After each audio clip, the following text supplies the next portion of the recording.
Good morning, guys. It's me, Edward.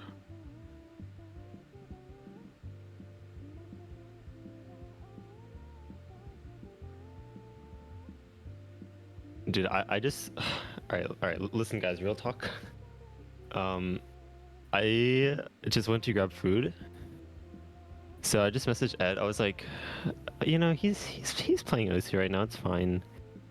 I'm gonna go grab food. And then I came back and Mr. Edward, he was like, "Yo, I'm gonna go to the bathroom." And then I came back. He started the call 5 minutes ago. You know how empty Discord calls expire in 5 minutes? I just got back, and yeah, that was insane. But anyway, who knows how long Ed's gonna take? So, um, yeah, my bad. Anyway, what's up, guys? I'm gonna stream my POV too. So this is basically gonna be, um, coaching. So Ed asked for coaching, but he also asked to be coached on how to coach. So I'm going to try to go through the process of what I typically look for during a coaching session.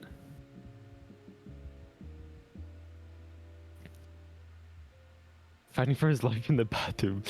Yeah, how far gone was he? I'm not gonna. Oh, he just ate. Okay, yeah, I see. I see.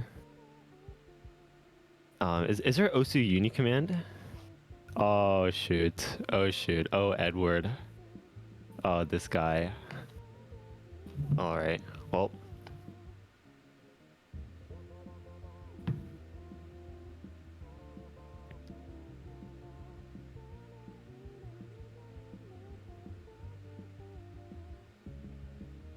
Oh, wait, there is what? OC Uni. All right, guys. So here's the deal. So, this segment of the stream is sponsored by OC University, an improvement-focused OC hub where there are many improvement resources. There's actually a very active community. Like, people are very helpful there. So, all right. Real quick before Ed gets here, I need to make sure I get this set up. So I'm gonna ask Ed how much he wants this to be coaching his gameplay and how much he wants it to be like learning how the coaching process works. Because I'll definitely go through both. We have 2 hours to work through, so. Chipotle? Oh my god. Carolina Reaper is one thing, but Chipotle, oh man, oh, he's gone. All right, guys. I'll see you guys tomorrow. um, yeah.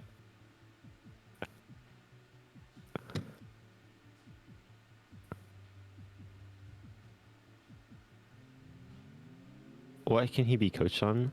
You see, that's a good question, but we're gonna see if there's anything. Usually, so a lot of it comes down to like understanding what the other player's goals are, and this is something I'll mention later as well.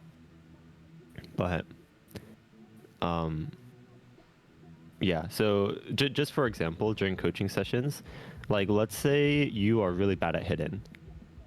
Now, there's a big difference between like wanting to be a tournament player, where like you're gonna get punished if you can't play hidden, versus like just wanting to play whatever songs you want in single player and not really caring about that, right? So that's one of those things that I think is really important. See if he survives the toilet, dude. They say the toilet monster is not real.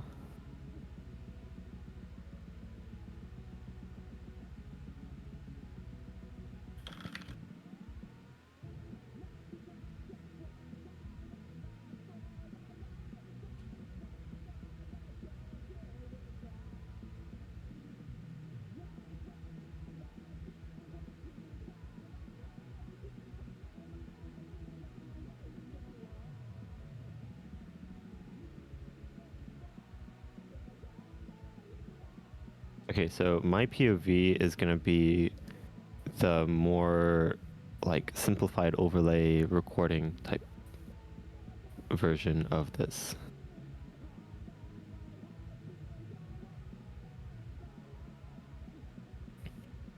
is it based on Discord or somewhere else? It is based in Discord for now. Within probably, it's not a very high priority thing, but probably within the next year, that will change. But yes, join the Discord server. Right now, if you guys heard of the tapping stamina study that's happening, I think it was posted around like Reddit and a couple other places, but that is where that's hosted as well. So there's a lot of fun stuff that happens in OC Uni. You guys should check it out. But also the real reason why it's being mentioned right now is because that's also where coaching is advertised, or coaching is hosted, basically. So, all right, coaching at Wordling. Okay.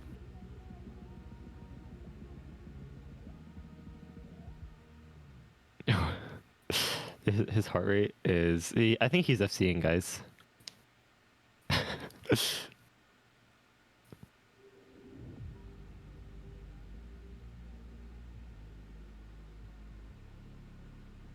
Dude, how much PP? What do you guys think? Let's measure in fluid ounces. 1,000 fluid ounces. That you guys are going crazy.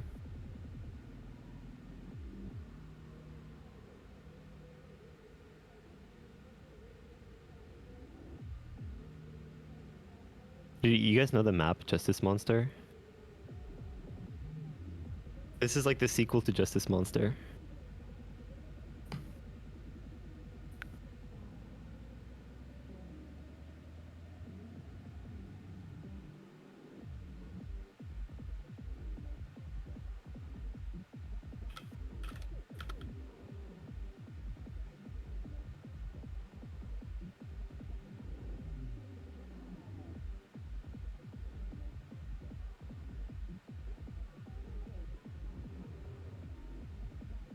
Okay, so since Ed is still gone, if you guys have any questions before we get started, do let me know.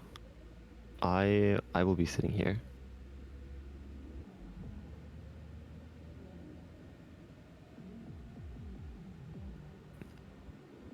Hey Yoink, what's up?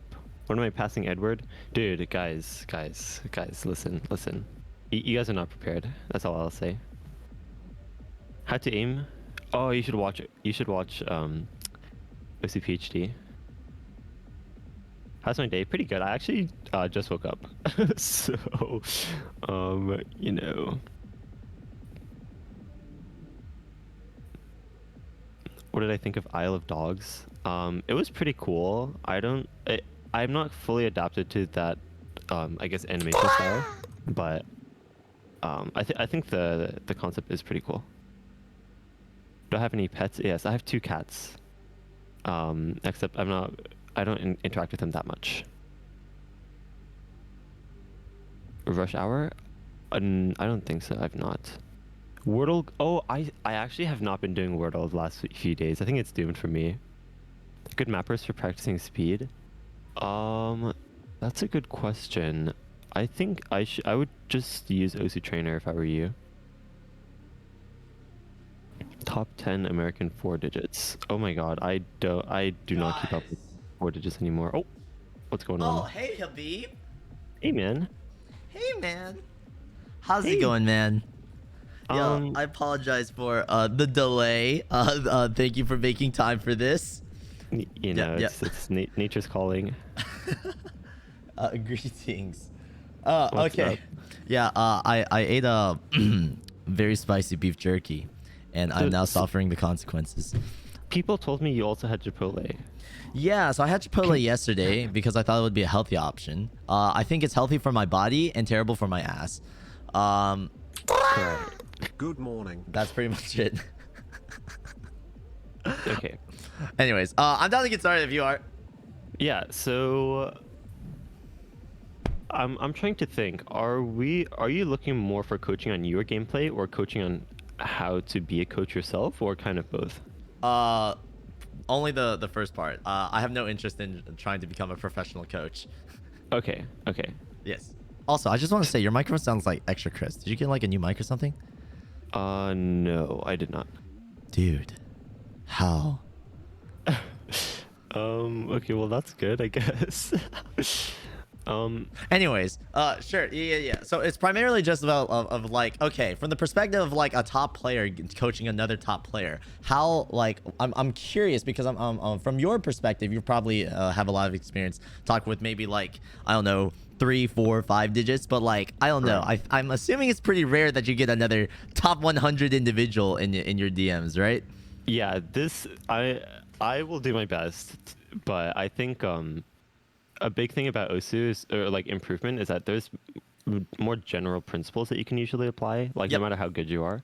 So, yeah. So let me share my screen. So I will try to go through this. Oh, just in case we leak, I'm going to spam pog you. Oh, I mean, you already had the chat log open, but you know it's fine. Well, there wasn't anything sensitive in those chat logs. Okay, yeah.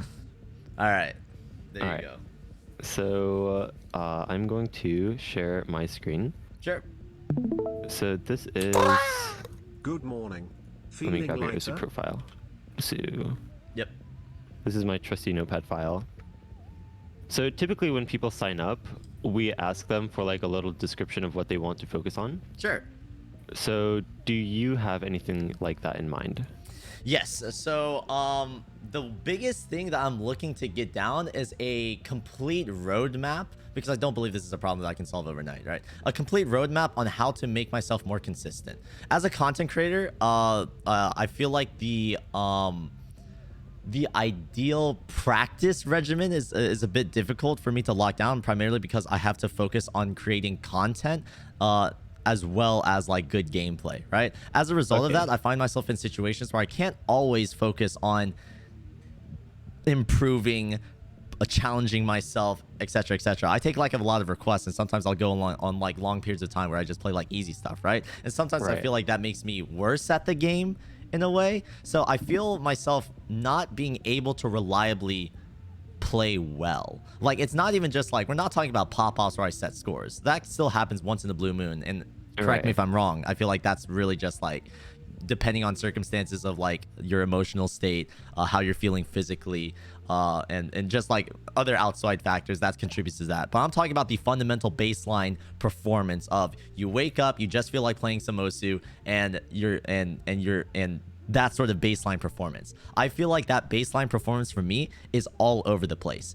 It takes me literally an hour just to hopefully get to a point where I can just play quote unquote well. And it's probably like the most difficult thing for me. So if Okay, I can got it. find, if you can help me figure out a way to fix that, that would be epic. I also have some Okay. other like smaller questions that we can dive into later on if we have time for it. Okay, sure. If you think of those questions, just so that you don't forget them, I can just write them down at the bottom of this notepad file. You can see my screen, right? Sure. Yep. Okay. So, yeah, let me think. So you mentioned basically, like, not needing to take so long to warm up Pretty much, yes. as well. Okay, got it. Let me see this as well. Okay, so let me think. So Feel free to give me advice from the perspective of like as if I know nothing at all. Mainly because Okay. there are some theories that I have in my head of how I'm supposed like the correct way to actually do this, but it's constantly like a balancing thing. If anything, like hearing your raw, unfiltered advice would probably give me confirmation of what I'm supposed to be doing. Because Okay, got it's the balance between making sure that I'm good at the game, but also making sure that I create the best possible entertaining stream for my audience. Do you have sort of like a reference of s- how do I put this? Like I'm basically looking for like sample gameplay of like this sort of issue where we can like talk about this, or like a sample VOD. Sure. We Just can just to even sort of like get a feel, you know? yeah, we can even point to yesterday's scores. See you next Oh, time. okay. Let me close out laser. Let me try grabbing a couple replays. Okay, yeah, that would be perfect. Let's see. What did I play yesterday?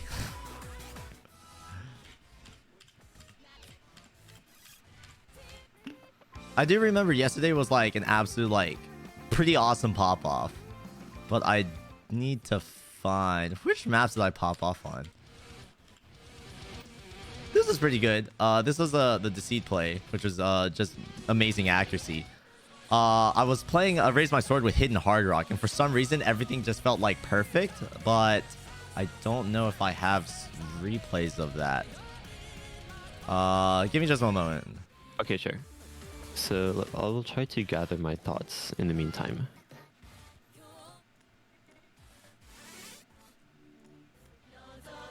Oh, this is a good one. All right, I'll just send these replays in chat. Okay, got it. The Deceit.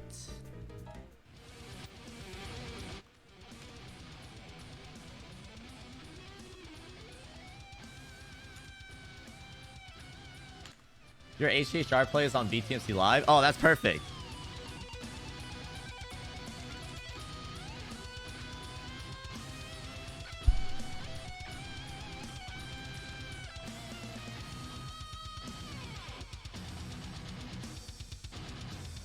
Yep, there it is. Alright, let's go. Can you see my screen?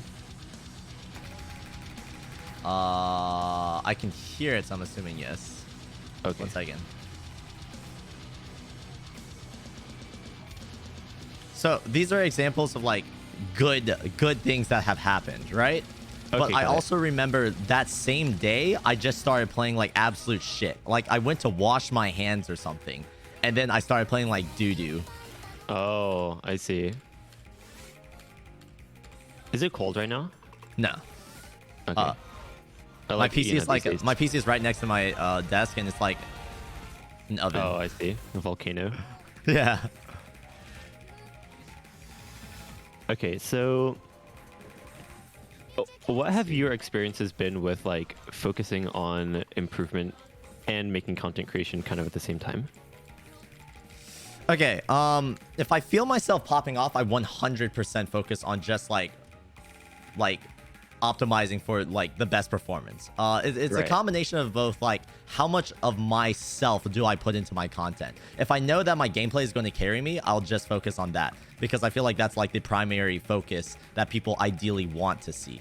In a perfect world, I'll be able to perform extremely well, like to the point where I can set scores and also be able to be present as a personality in there as well. So that would involve Right. like talking while playing, or being able to crack jokes during breaks, or talk about various different things as I'm grinding for a score.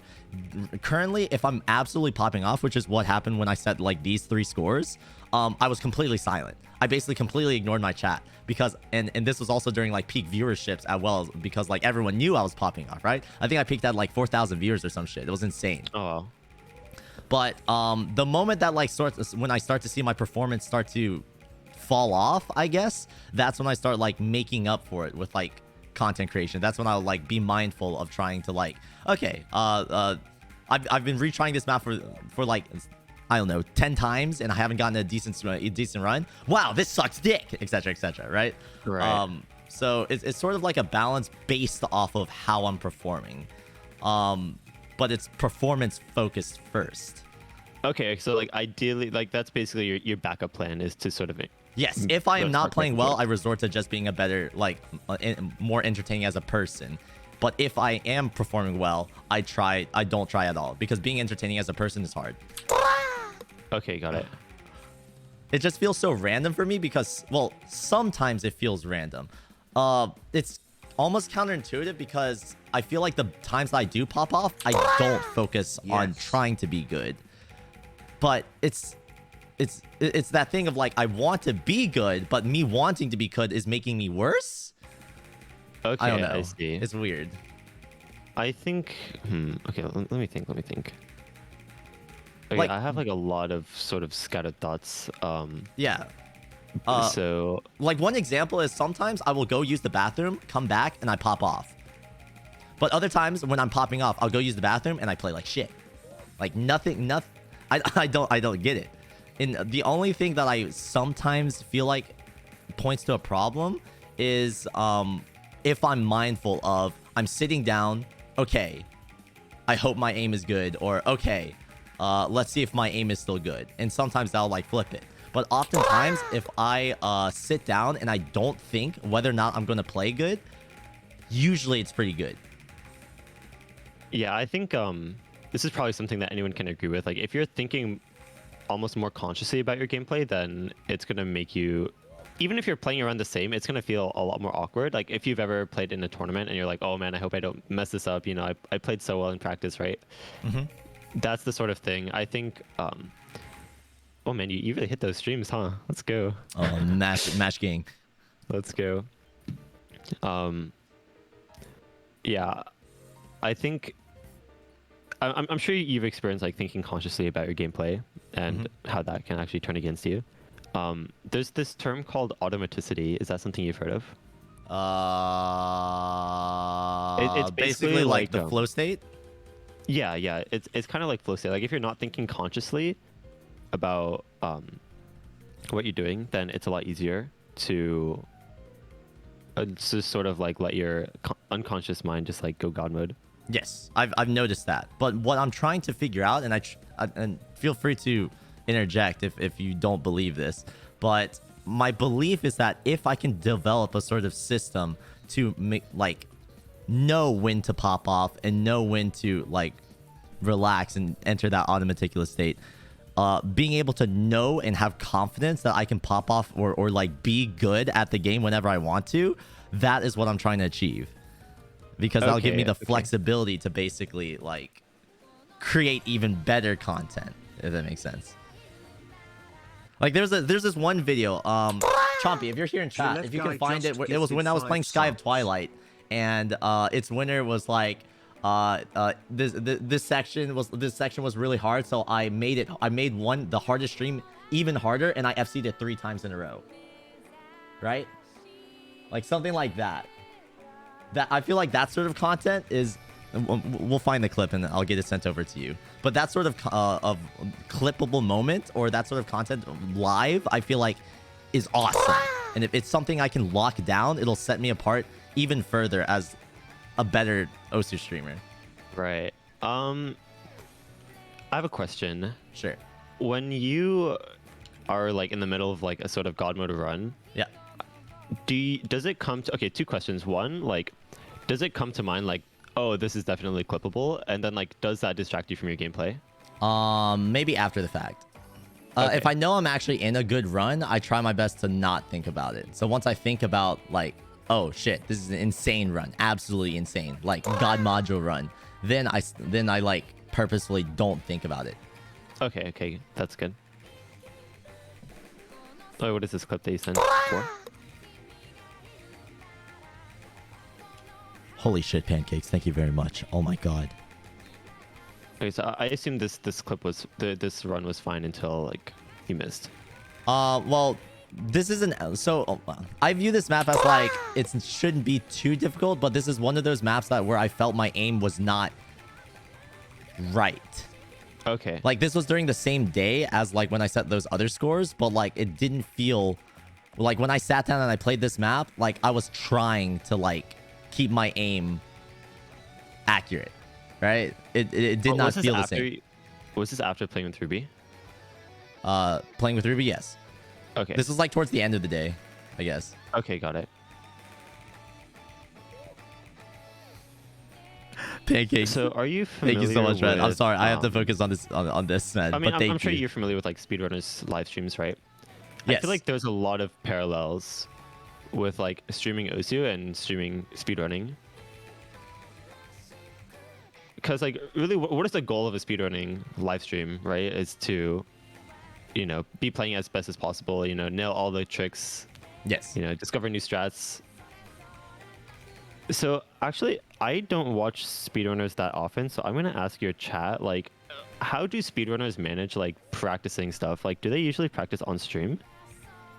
Because I've definitely seen people practice on stream, but if chat doesn't have like that good of an answer, I can give you like my experience watching like Illumina or Yeah, Dowsy or Curryway or people like that in the Minecraft speedrunning community, and just my experience if as you well. can. So typically when it comes into general practice, it's usually just like one of those like interaction focused parts of like it's interaction focused for the stream, right? Until there's a run that actually shows promise, usually they've already locked down the intro, the first few steps of the speedrun to the point where they're able to execute it almost like without needing to try. It's like for Minecraft speedrun. Wait, what's up? You're at that point with OSU too, I feel like. That's the problem, actually. This is their Oh, really? first gift So like sub in the channel. you would think that me as a two-digit player, I should be able to FC like 6-star maps with no effort whatsoever, but that's not the case. Like sometimes, like if I sit down in my chair and my aim doesn't feel right, I can't play shit. Like this is one of those cases where this map should not be this difficult. I should not have 10 misses on this. I should have an FC on this. But for some reason, like I'm unable to, like whenever I do decide to play this map, it just doesn't work.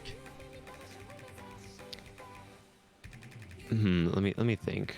So like it could just be a mental thing where like I just have to completely give up content creation and just completely focus on improving. If that's the case, I feel like I can objectively get better. But my focus right now is I want to incorporate content creation while also being good at the game. I feel like there is a way for me to do it. So how? I feel like you. Okay, let me think of how to put this. Okay, let me see if I can write this down first and then say it. Sure.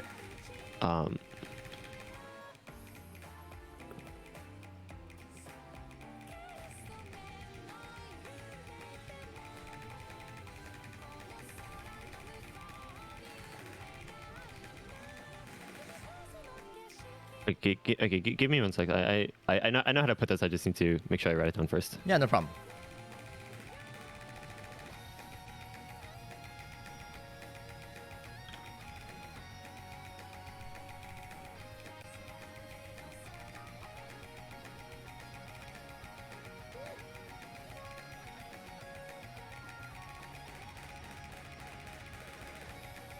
I do have one additional piece of context when you are Sure. ready.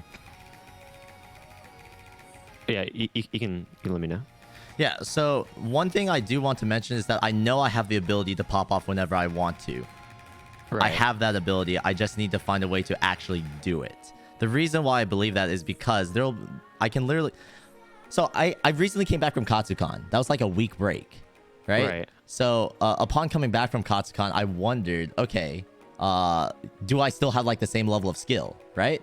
Because my schedule is basically Katsucon ending, 2 days of setting up the subathon, so I didn't touch Osu at all, and then going with the subathon, which has its own like massive amounts of fires, right? So no preparation with Osu in a very long time, but I'm still able to pop off. Like all those scores happen literally 1 day after like day 2 of the subathon. So I was able to just basically wake up, start playing scores, and I'm able to continue streaming 220 BPM. Sometimes I'm able to aim correctly if everything feels right, right?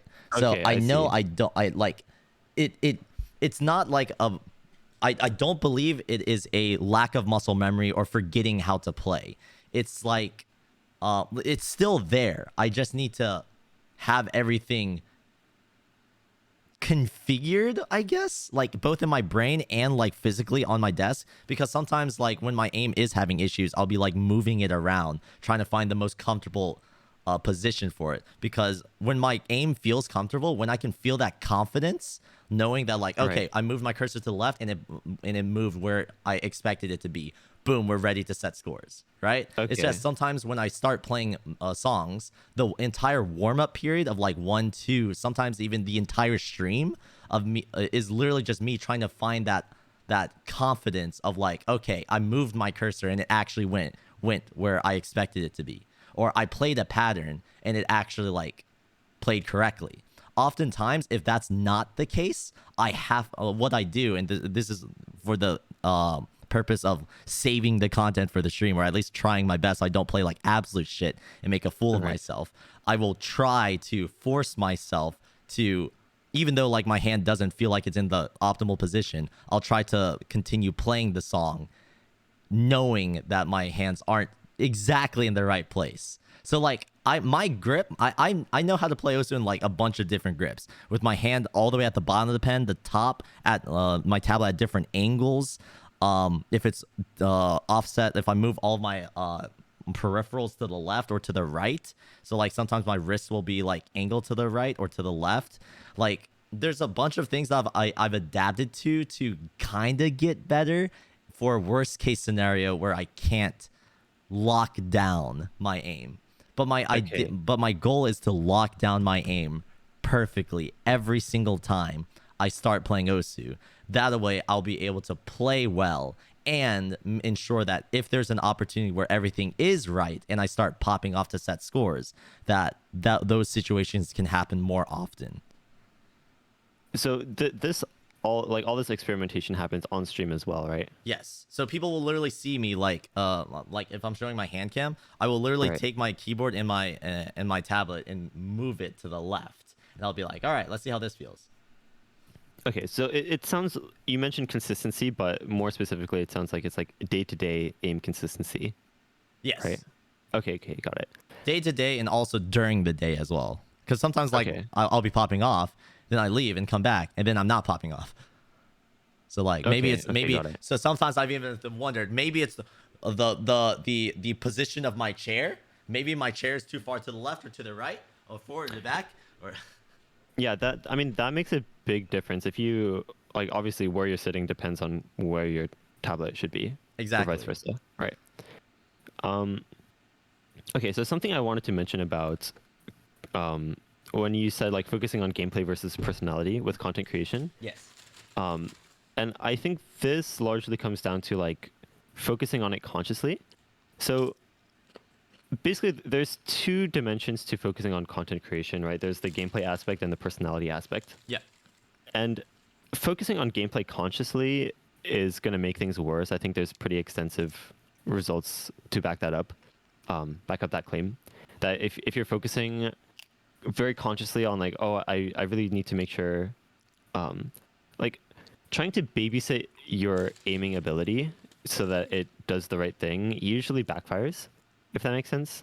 Yes. Like if you try thinking about it consciously. But on the other hand, the other dimension of content creation, which is personality, usually if you're consciously focused on personality and you know making sure that every moment is like sort of a highlight, that is not as much of a problem. Like you don't have the same issues where like you know you're gonna mind block your personality or something. So That's true. with that in mind, so it sounds like you tend to consciously think about your gameplay. Yes. Okay. Have you experimented with that sort of thought before, where you basically, your conscious focus is only on personality, even if you're trying to play well, and you just allow your like developed Osu skill to just kind of shine? I have, but usually that backfires. We're like, okay, say I'm popping off on a beat map, and then like I say something, and then it makes me mess up. There's like a ton of clips of that happening, right? So if I Oh, am like you truly say something while you're playing? yes, Okay, I see. so if I'm truly just like focusing on like 100% personality and not worrying about like gameplay at all, that kind of just like backfires as well. I see. I do agree with your sentiment that like if the less I think about how I'm exactly performing, the better I can play. Right. I But think do you feel that is a how do I describe it? Like a law? As if like there's no possible way where like if you are completely focusing on how you're performing, it is impossible to play consistently.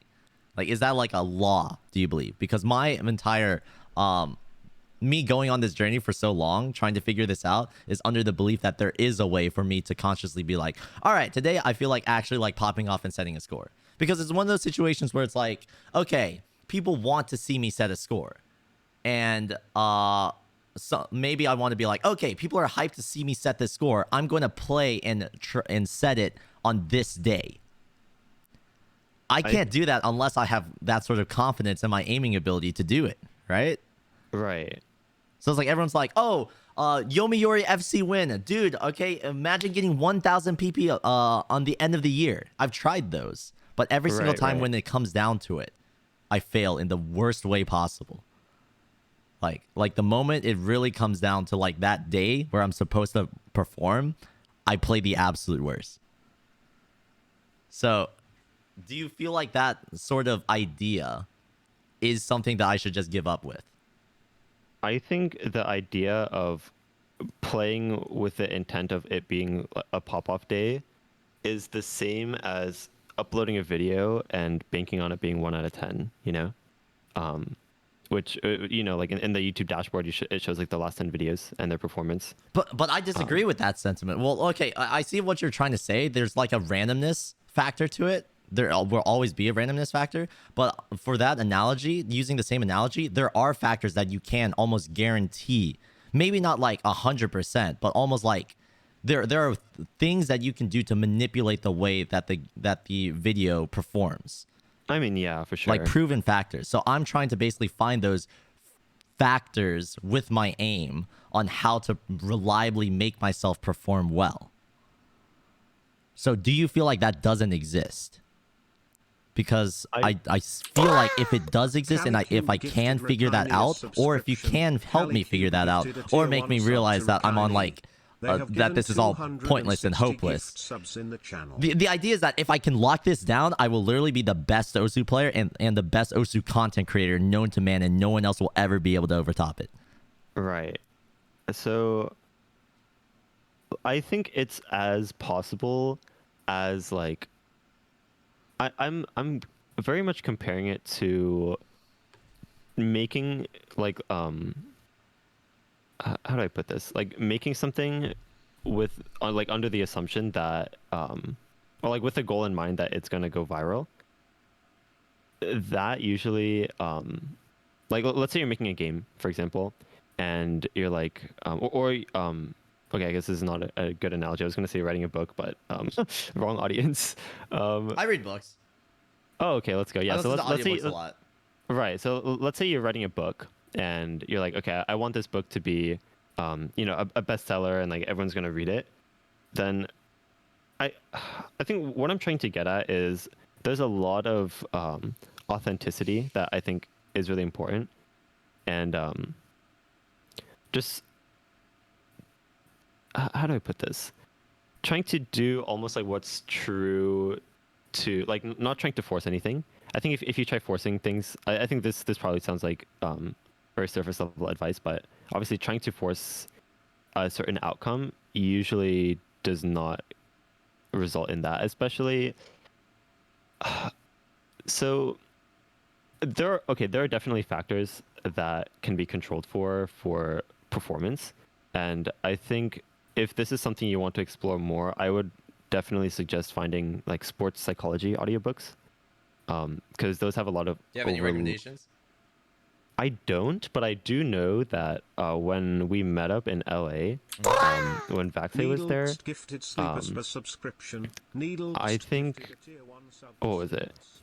He asked me about like something about sports psychology. He said that he was like looking into it and like relating it to Osu, and it was like kind of helping.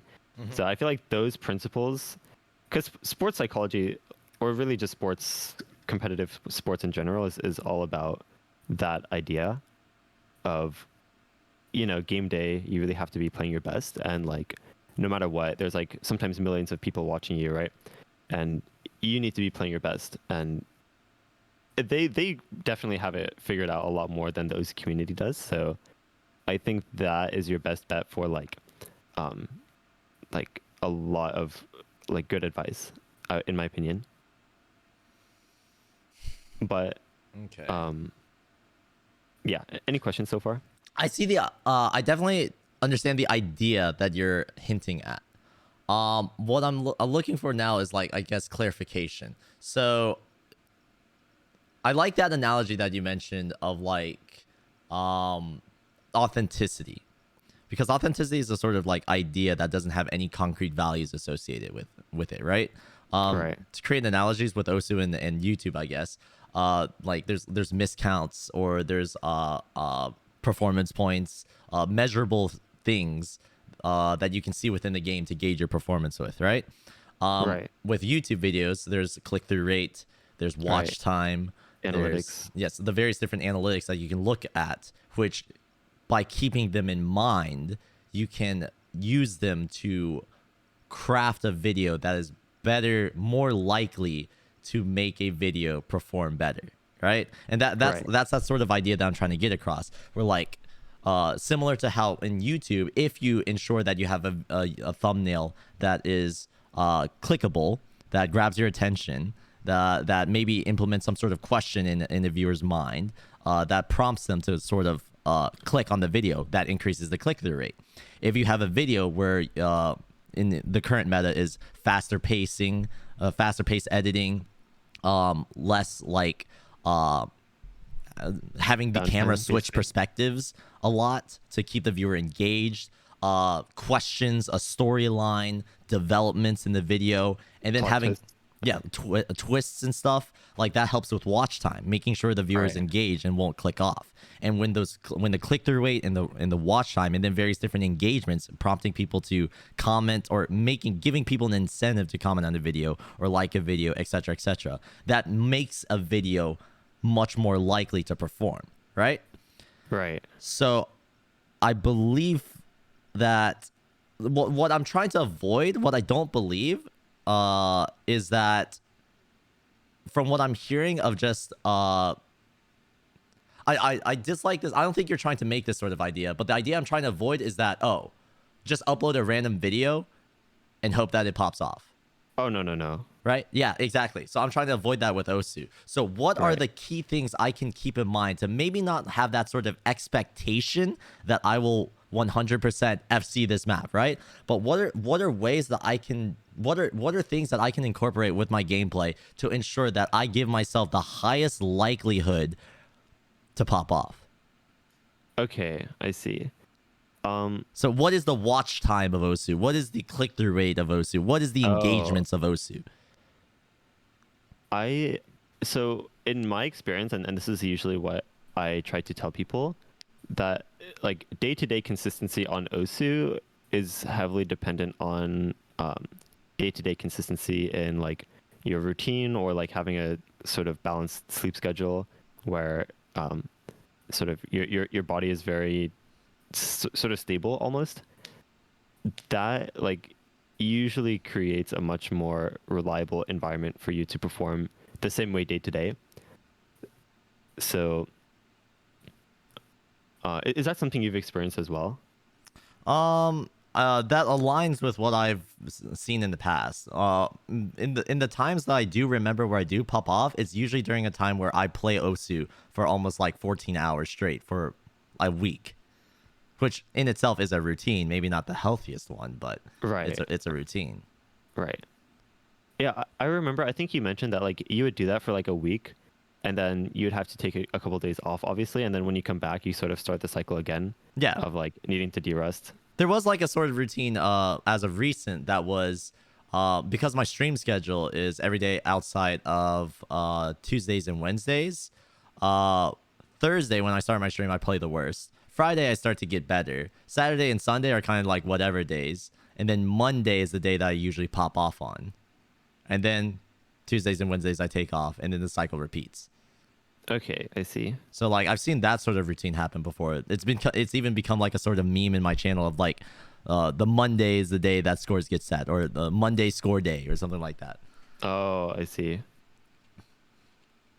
And almost like having that sort of idea in my mind, sometimes like it almost gives me a sense of confidence for Monday. So like the idea kind of like compounds in on itself, because I've seen myself pop off on Monday, I'm even more likely to pop off on Monday, because I feel like when it is Monday, and this makes no sense, but when it is Monday, I just pop off, right? Okay, I see. I want to ask, what is your experience with grinding improvement on stream? What was my experience with it? like I guess more like what are your thoughts on like focusing specifically on improvement, like times where you're like, okay, you know, I suck at like AR8 hidden. This is probably like a long time ago, but you're like, okay, you know what, guys, I'm just gonna get better at this, right? Like consciously knowing that you are like not playing the best skill that you can, like your strengths, but still sort of doing it anyway on stream. Um, what I don't know what thoughts come to mind when I mention that. When I'm thinking in terms of the perspective of content, I feel like it's not a worthy investment for most channels, only because when, especially diving into a brand new genre of skill, like for example, Happy Six Improvement Arc, or Happy Six Improvement Month, where he focused on low approach rate, was probably the correct move in order to actually like get better at that skill, right? But it was the most boring live streams I've ever seen in an entire month's time. I could not watch it. It was Right. unwatchable for me. Subjugate. I would not like to subjugate my viewers to that experience as well. Of course, other people may not view the same. He still like had viewers as well, right? Right. Especially, Right. but like the one saving grace for it is that when you do see improvement, when people can watch that sort of improvement, that sort of progression over time is the most appealing thing. Yeah, and he definitely made more of like an event around his improvement, right, with interviews and whatnot. That's true. It wasn't just like gameplay and stuff, right? But Right. it may just be like that specific skill of low approach rate. I just feel like is boring. I've done like DT improvement sessions in the past where it just feels wrong because what I feel like is beneficial to me, like even though I feel myself improving, I feel bad for the viewer. Like Oh, yeah, I get that. I feel like because I'm on stream, I should be focusing on putting on some sort of show. But because I'm prioritizing on myself and these things to improve, I don't feel like I'd rather like practice this stuff off stream, Yeah, right? I was gonna mention that too. Yeah. So if I'm live on Twitch, my focus is to create the best show possible, and the best show possible is to pop off and set scores. So I try to pop off and set scores, and I fail miserably. So do you practice off stream and try to gauge, or actually, how often do you practice off stream? Almost never. Okay, but you sort of understand like if you did really want to grind improvement, then that would be best done off stream, right? The only times I really practiced off stream was during OWC. Okay, I And see. even then, I still felt like my performance during OWC 2020 was terrible. So, Do you have any theories as to why that was? I think it circles back into this same idea of like I set up all that preparation. I do all that preparation to increase the likelihood that I'm going to pop off during the match. But when it finally matters, and I know, okay, this is the time to actually like do the thing to set the score, I fall apart. And that's been like a reoccurring issue of mine for a very long time. Anytime where like the stakes, anytime where like the stakes are at its highest, when I actually need to perform, I fail. At least when it comes to Osu. Okay, got it. Is there anything else that you can think of where like that doesn't apply? Like since you mentioned only in Osu. I truly feel like I can't think of anything else. I feel like that would be the main solo thing that's preventing me from actually. It's like the giant wall, the brick wall that stops me from achieving everything. This could just be a psychological issue, to be honest. But I'd like to hear your thoughts.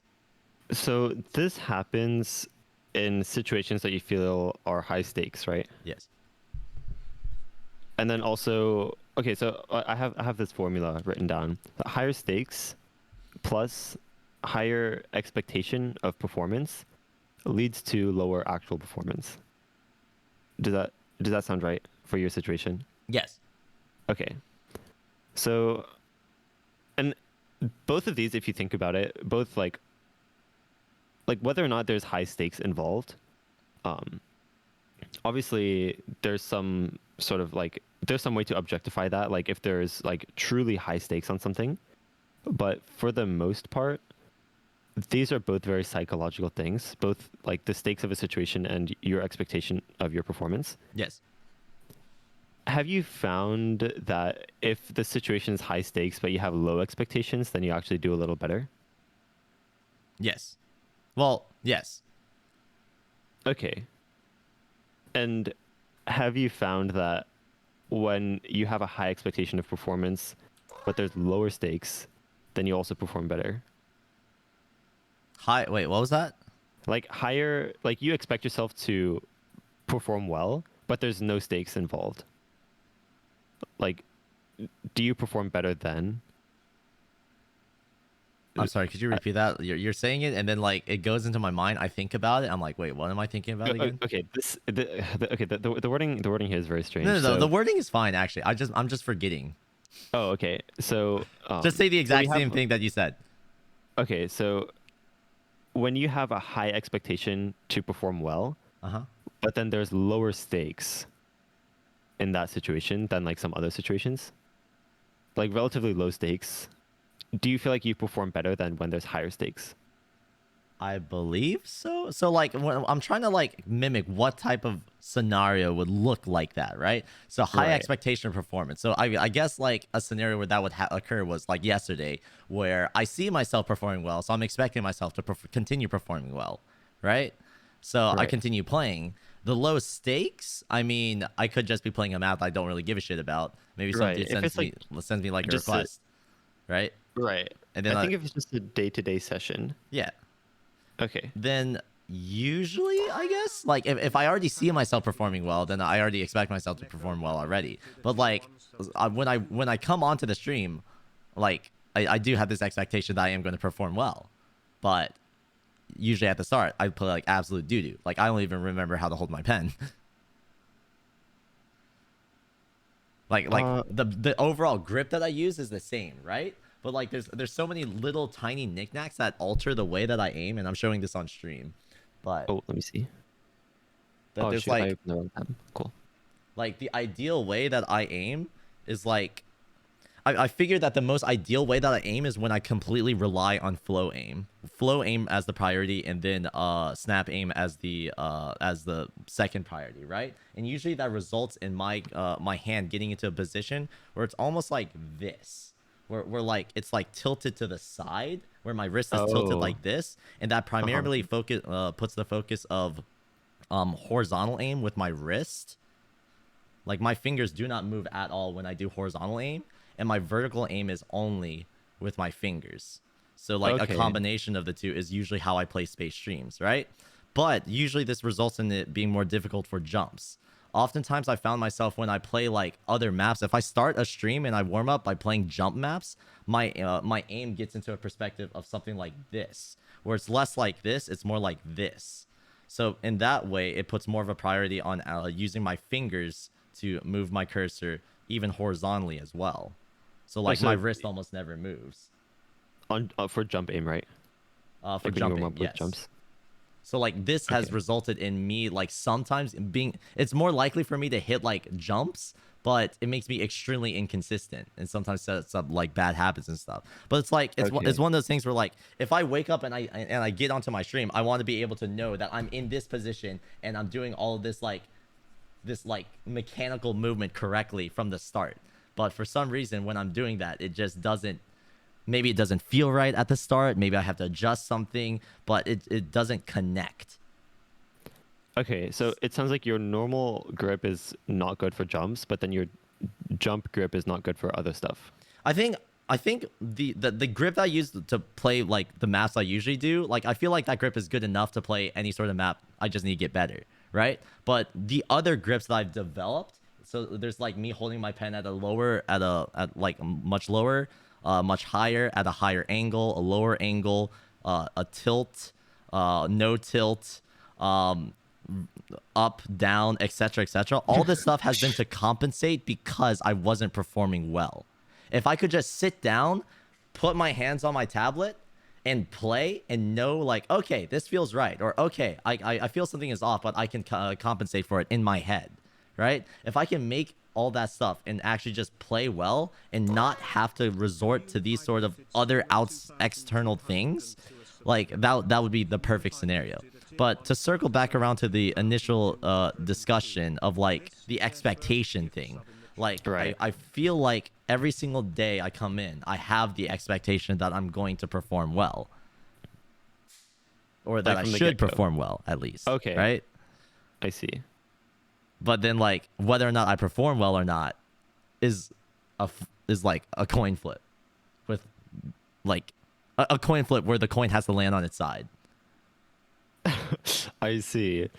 Um, yeah, this heavily ties into expectation. I think okay,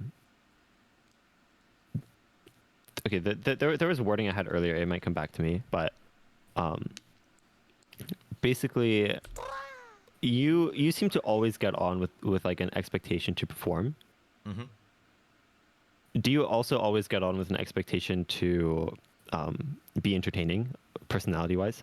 That is almost like one of my main priorities outside of like gameplay. If gameplay Okay. is complete ass, then I try to interject and save the stream with personality. Okay, but do you have an expectation around like personality necessarily? Nope, I just do whatever. I feel like that's one of the things that gives me an advantage on Twitch, because many people find it fatiguing to be on Twitch. I live Right. on Twitch. Like I feel energized by being on stream actually. In fact, Okay, the moment I end my stream, I become so tired, I just like die. All right, so this is a question for your chat, guys. So, do you guys find that okay, which one do you think Ed does better, more consistently, his gameplay or his personality?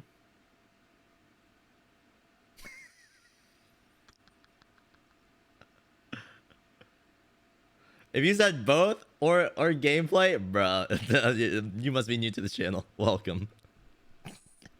Okay, so the overwhelming majority says personality. All right, great job, guys. So, Ed, first of all, you got that going. I feel like you're like the only OSU streamer that can keep the same viewership switching to another category. But I feel like I'm one of the few streamers that's not a rock when they play Osu. right, That was one of the main things that I like wanted to fix, like when I first became a streamer. Like I watched OC streamers and I was always so frustrated when they would set a score that I think is absolutely insane, and they just said like, and they would just react with, "Oh, that's cool." But in my perspective, I'm just like, what the fuck? This dude literally just like FC'd this 5-star map. I can barely pass a 2-star, and he's like completely like emotionless. That's boring as fuck, right? right. So like one of my priorities when I stream is that if I set a score, like and I feel something, I'm going to express that in the best way that I can. So that's just something that comes naturally. I think. How do I put this? I do also feel there's like a subset of that as well, and I'll do you get into mean? that later. Well, okay. Yeah, get into it now. Let's go. So it's like the difference between me playing on stream and me playing off stream. Obviously, if I'm playing off stream, I'm not going to be like, holy shit, I just FC'd this map. It was insane. No fucking way, guys. Did you see that? Did you see this?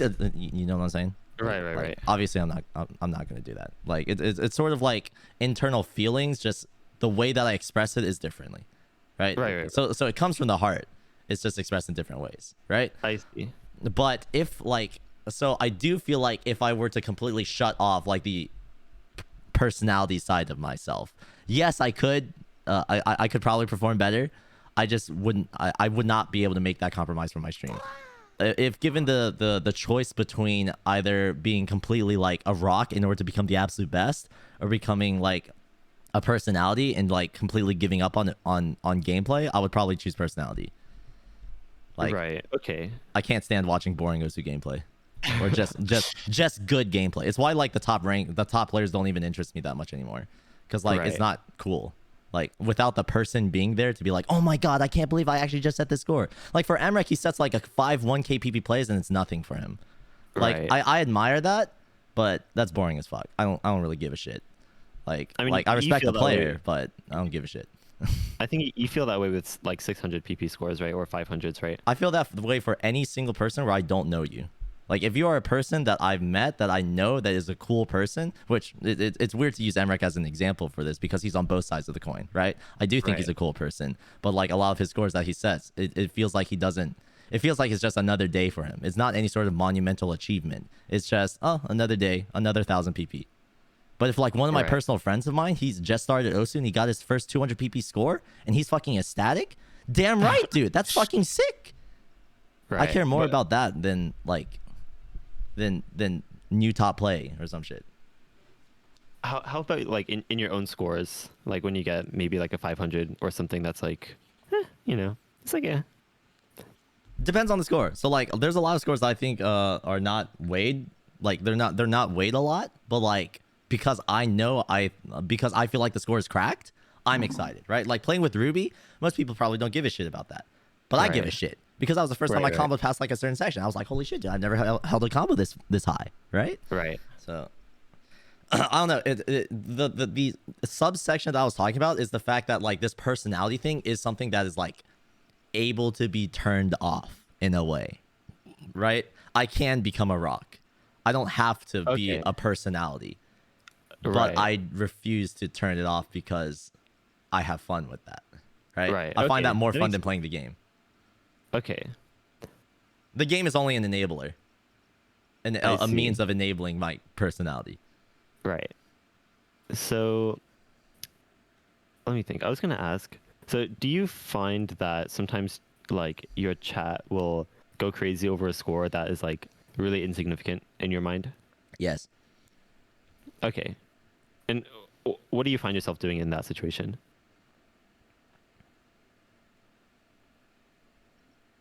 I get into like cocky mode. I'm like, chat, that's not even that hard. This is just another day it in does, life. so you know how it feels, right?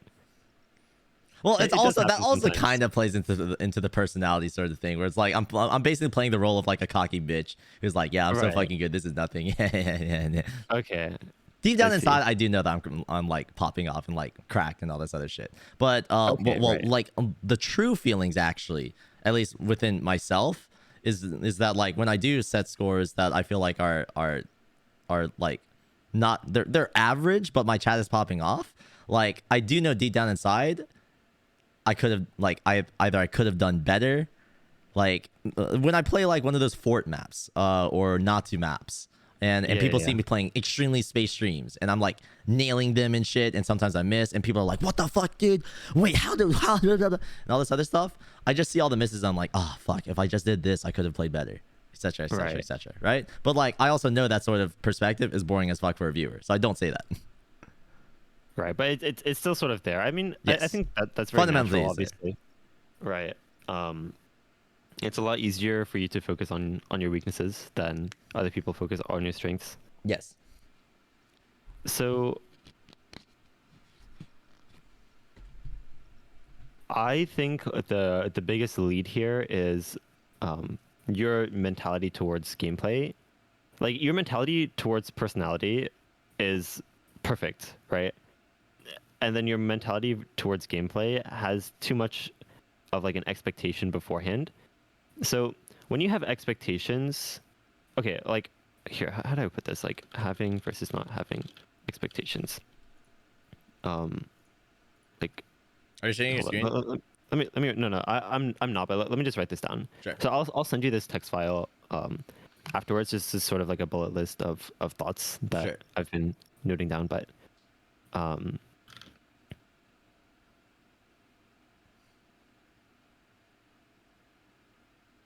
so when you so this concept also relates to when you're playing a map for the first time, sight reading.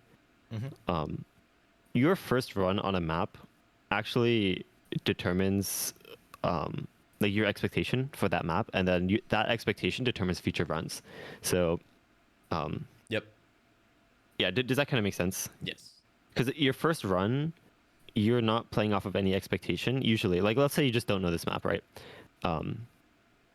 And after the first run, you either create this expectation that like, oh, this map is really hard, or oh, this is FCable, but like just this one pattern, right?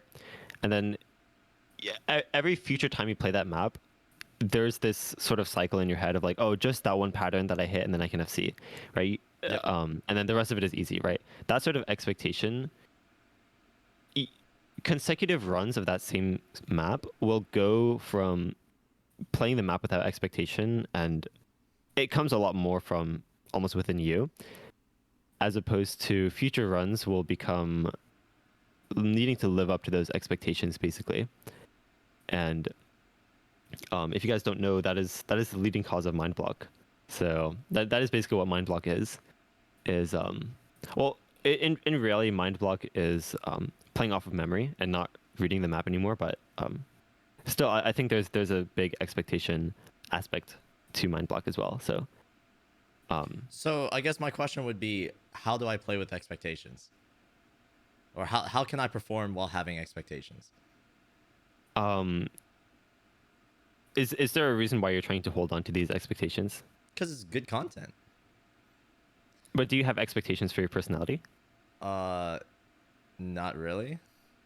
And and yet that is the thing that In everyone kind says of, you do better. well, kind of in the background I am. Like if I see myself being boring, I'll try to like not be boring. So in a way, I do have Right. like an expectation. But like what I'm trying to say is that like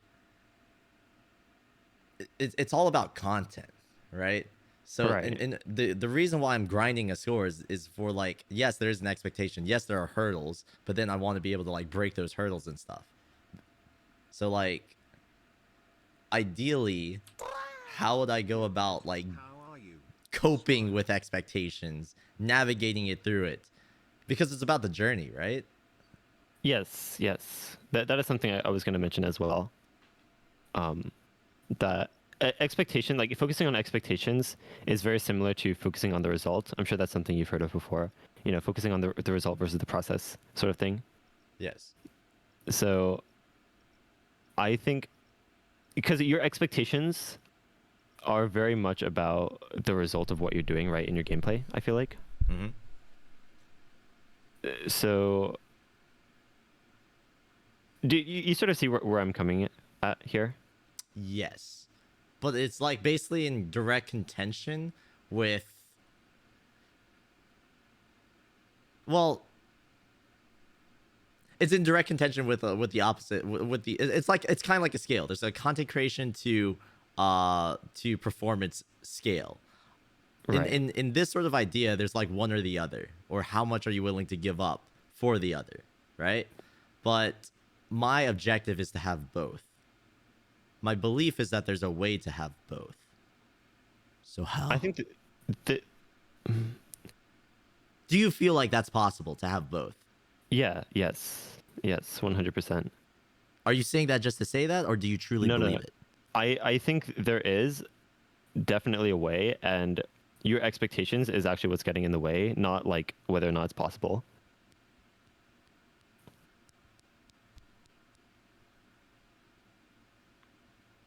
Could you elaborate?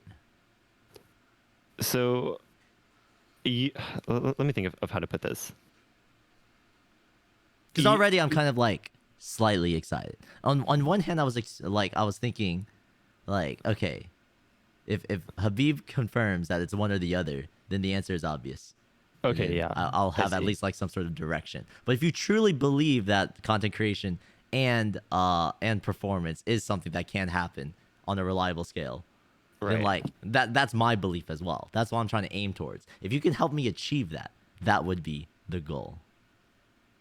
So so you asked, you know, like how can you get that high performance like how can you like have expectations and still have high performance? Yes. Um I don't think you really Or just I don't think you really maintain high want to. performance to the point where I can basically perform whenever I want to. Did you see the last clip I just sent? The 4 clip? Four question mark. I did not. Here, So let this me, is let a me prime example of that. um here, let me stream it so you can follow along while I'm watching this. Sure. I was just too lazy. 3 is cursed? So the context is that I was playing this and I was trying to FC it multiple times in a row. But then I got it twice in a row. I couldn't get the third. So some dude in chat was like, "Oh, so you can't do it?" I'm like, "All right, I was too lazy to do it. Now I'm going to do it." So I did it. Oh, So I see. now I'm going to do it. Oh, the practice div. Yeah. I see.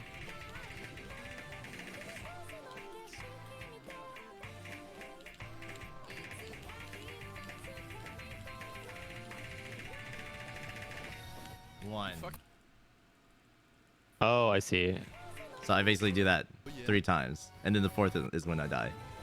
Oh, I see. So the idea is that, like, okay, I want to pop off when I truly want to, so I pop off. I want that control. I want that sort of control over my body, that ability. Right. Are you still watching? Yes. Okay. Let me grab this clip. Hold on. You know this clip all too well. Oh yes. No, you can't. Oh yes. I Fuck you, decide what I Frosty can boy. or can't do. It's like always those guys. Like early in the chat, someone said I can't FC Road of Resistance with hard rock, and then I just did it. Like that's just a pussy mindset. I can do whatever I want.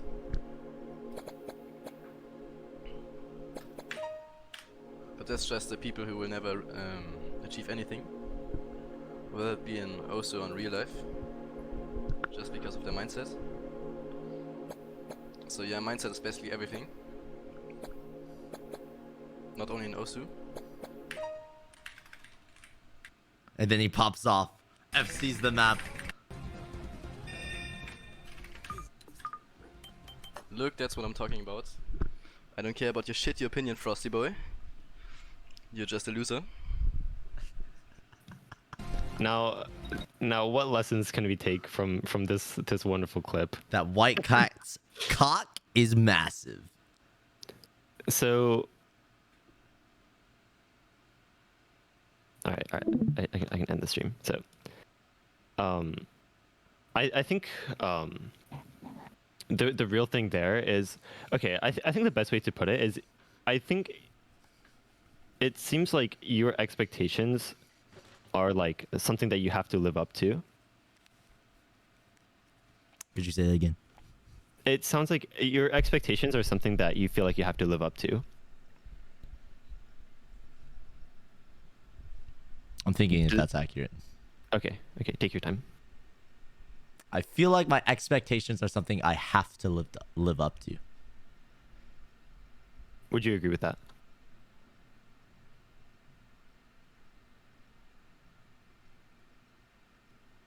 Yes.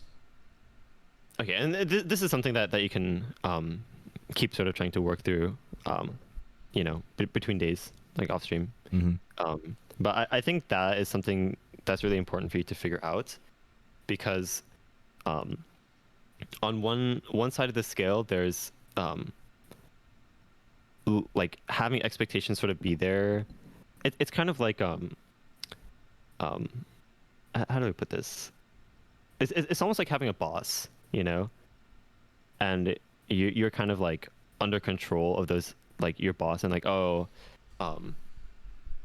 you want to do like whatever you want, but then like you also have to make your expectations happy, but then like that can sometimes like make a somewhat stressful environment, or sort of like mental like turmoil in your head. Yep.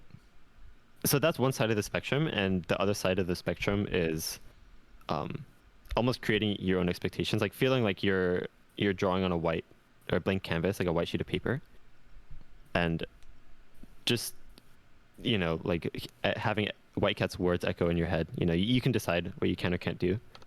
Fuck you, Frosty boy. Any questions so far? No, keep going. Okay. So I think so. I don't have anything on hand, but I can try to grab stuff for you, sort of like over the next few days on like content that's related to like removing that expectation, like audiobooks or something like that you can check out, because I think that like what I'm seeing is that when you don't have expectations, then you perform better. Yep. And I think it doesn't need to be more complicated than that. I think that is basically like that seems you seem like you've agreed with that pretty heavily every time I mentioned it, right? Yes, but I'm trying to fight against it. What do you mean by fight against it? Because I feel like if I completely drop the idea of an expectation, it's kind of like dropping a goal, like playing without a goal. So there's a difference between having an expectation and having like a conscience, or like being able to sort of catch yourself, like you do with your personality. Like you can sort of tell, like you basically have like spell check, so to speak, on your personality. Like if you did something wrong, like you can catch yourself, or like if you're like not exactly like if your personality, like you can tell that like this part of the segment, like if you were watching your own stream, you would leave because like it's kind of boring, right? Like that sort of thing that is almost like second nature to you. Yep. You have those sorts of like checks built into yourself already, and I think it's just a matter of like, okay, you see how there's a difference between that versus like having an expectation to like have certain personality shine during the stream. So like what I'm picturing in my head is like I have like my base personality, but I also have like these other things in the back of my mind, like, oh, if I was completely unfiltered, I probably would have said this, but that would get me canceled, so I wouldn't say it. Right. So you don't have an expectation that's like almost like a script of like how your stream is going to go, and then you like follow that script, right? Unless you do, unless this is pre-recorded, but maybe. I'm a person who likes two entirely opposite spectrums for content. With everything, I like content that's entirely scripted, where I know exactly what's going to happen, or I like content where everything is scuffed and I have no idea what's going to happen, and we both go on a journey together to figure out what does happen. So right now, the entire subathon is operating on the latter, where I tried to organize everything, but it was an absolute dumpster fire. So now I'm basically just giving it to the hands of my mods and hoping that I don't suffer too much. Okay, I see. I find both of those, like either side of the spectrum, performs pretty well. But not in the middle. Yeah. You can't be in the like middle. one... It becomes cringe. Right. Pure suffering or pure perfection, one or the other. Well, anyways, this is slightly off topic. Right. I mean, I think. Oh shoot, that was my mic arm. Hopefully you didn't hear that. Sound like a cat. So you're trying to aim for one of those extremes, I feel like. Okay, I'm gonna ask your chat. Do you guys notice whether or not something is like super perfect or super scuffed, and like does that like sort of make a difference, like what Ed is talking about? I don't know if I worded that very well, but I'm very curious.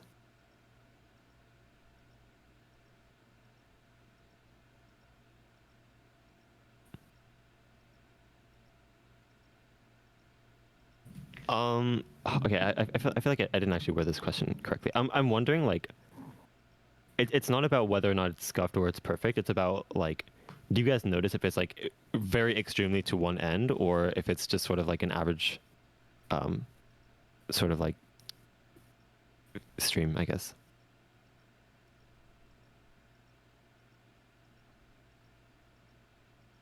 Okay. I'm trying to think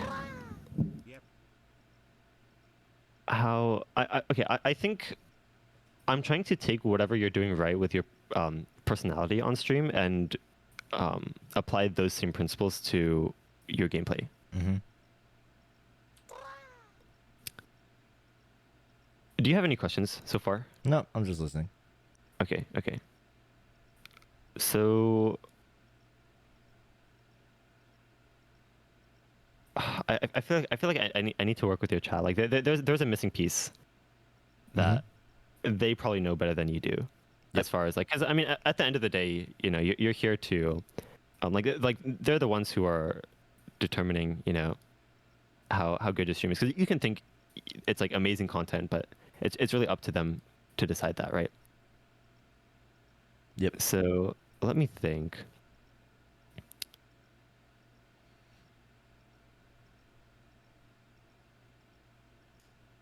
Between oh, hold on here. Give me 1 sec. Yep.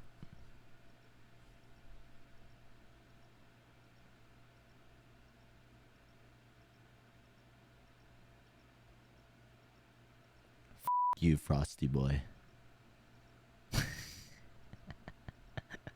You're a loser.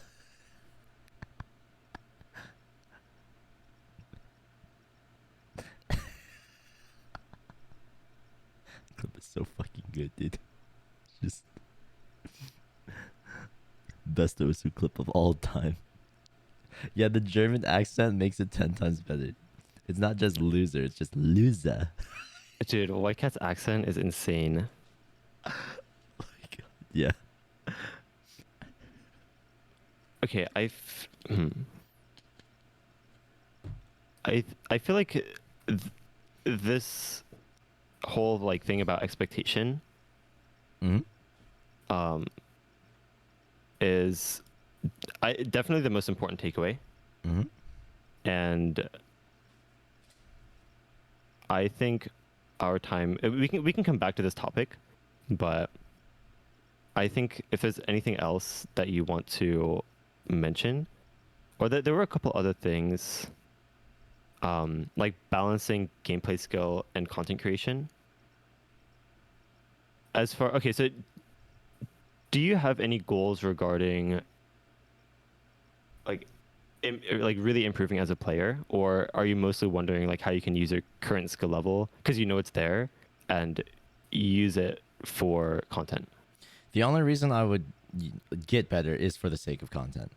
There's no point in me improving at this game. Like, if it weren't for the stream, I wouldn't be playing this game anymore. Right. So the only incentive I have to improve at the game is because I know it'll create better content. Okay, got it. So are you looking to okay, obviously I know you're sort of looking to expand past the OC category. That's not my concern. That is not my concern. Oh, okay. My Okay. concern is to become the best. At what exactly? Of the best. To destroy Whitecat and Emmerich. To outspeed Marimi. Because I truly feel like it's possible. I just need to solve it.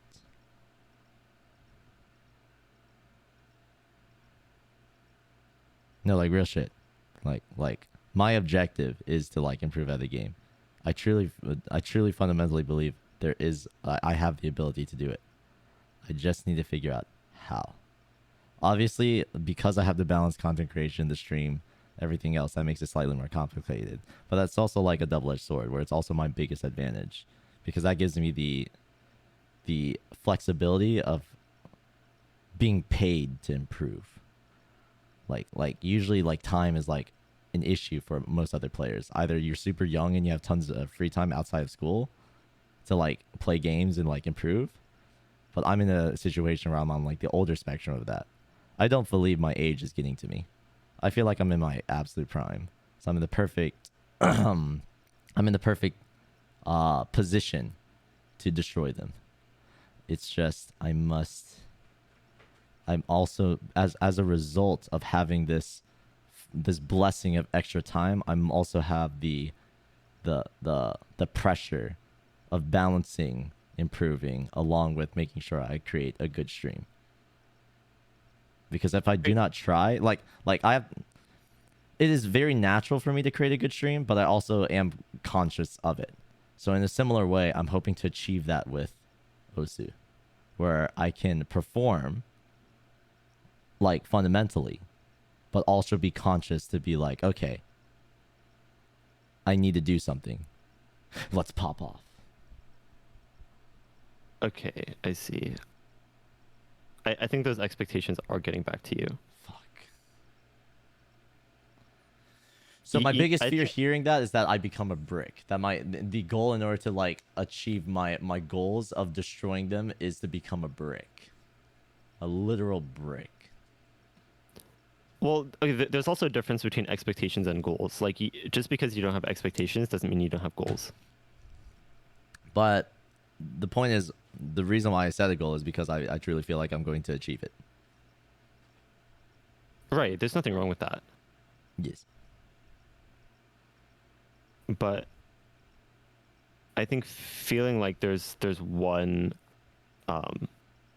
like almost like there's one road to do it, and like there's like almost a script that you have to follow, and then like it seems like there's this perfectionist mindset around like not only reaching your goal, but like reaching your goal in the way that you like expect. Yes. Because I think And it can be done. It's I doubt perfectionism couldn't. I'm not sure if that's the correct word to call it, but I feel like because it's possible, I want to try to do it. And if unless someone shows me otherwise, which is one of the reasons why I wanted to have this talk, if you believe that it's impossible, if it's like completely unreasonable to try to go about doing this, the only reason why I've continued on doing this is because I truly believe that eventually I will find that sort of balance. I will like over time develop some sort of like fundamental consistency where I can literally just play on any single setup like Vaxay or Cookie Z and just pop the fuck off. Obviously I won't be like perfect, but like that fundamental like insanity of raw gamerness, I want that. So you have this expectation to pop off basically. Yes. Well, I want to be able to pop off. Okay. But do you feel like you get on, like you hop on a new setup and you're like, all right guys, it's pop off time, that would be such good content? Kind of like I was playing on a laptop, and Right. I knew like it wasn't my ideal setup, but during my airport stream, I was actually like playing really fucking well, for the setup, right? Right. I remember that. I did a live stream at the airport. Yeah. It was like it was awesome. So I want to talk a bit about practice routine. Sure. With a balance of content creation, obviously. So when you decide that you want to start improving at a certain skill in OSU, like what does that usually look like, especially with content creation in mind? Could you say that again? My brain is not functioning. You're good. So when you start, or when you decide to start practicing something, or like improving, like really grinding skill, what does that usually look like, especially with content creation in mind? With content creation in mind. Yes. 'Cause, I mean, that's sort of, like, it's not like we're not going to take content creation into account, right? So. Right. So like what I found most people prefer me to do if I'm like interested in diving into a specific like a specific genre, like let's say double time, right? Lots of people want to see me improve at DT. So most people are interested in watching me play like all of the score, all of the maps that the other top players, the top DT players play. Tsukinami, Wizard Tower, Moikai, a bunch of maps are obviously like impossible, right? But like even though I know it's literally completely outside my skill range, I'll still play them because I still feel like it's good content. And even if I make an absolute fool of myself, it's like it helps solidify like this my sort of okay, this is my performance right now. And then after a little bit of that, I'll usually start playing like, all right, chat, if I actually want to improve at this, I need to like start with the basics. And then I'll start like playing some easier maps. And then after maybe like an hour or two of playing that, we'll come back to like the main map that everyone wanted me to play, come back to Tsukinami, and then lo and behold, holy shit, I improved. And that sort of improvement on that map that everyone's looking at is that sort of content where they can see that sort of progression. Okay, so like you really tried to show like a sort of before and after. Sort of. It kind of just happens. Okay, I got it. Like I don't consciously like keep this in mind. It's just like, all right, chat, let's play DT. Send me maps. Stop sending me the deceit. Stop sending me Yomiuri. Blah blah blah blah blah. And then like based off of all the other maps, I'm just like, okay, well, Or if all the requests are shit, I just play my own shit, etc., etc. Very scuffed. There's no like sort of sense of organization at all. So when you just kind of play one of those hard popular maps, let's just take Tsukinami for example, right? You play one of those maps and you don't really have an expectation to like be creating a sort of before and after. Like after your session, you'll play the map again and see improvement. But it just kind of happens anyway, right? Yeah. Ideally. Okay. Ideally. Oftentimes I don't see anything. Okay, I see. But then when it does happen, you know it's something that is good. But then when it does happen, like when it doesn't happen, you're not like, oh man. Like, do you necessarily feel disappointed? Could you say that again? Like, let's say you play Tsukinami at the start of your session, and then you grind DT, and then you come back to it, and then you don't see improvement. Do you necessarily like? Do you feel disappointed in that situation? Very frustrated. Okay, can you help me understand why? Because well, like if I don't feel improvement, it's because something is wrong.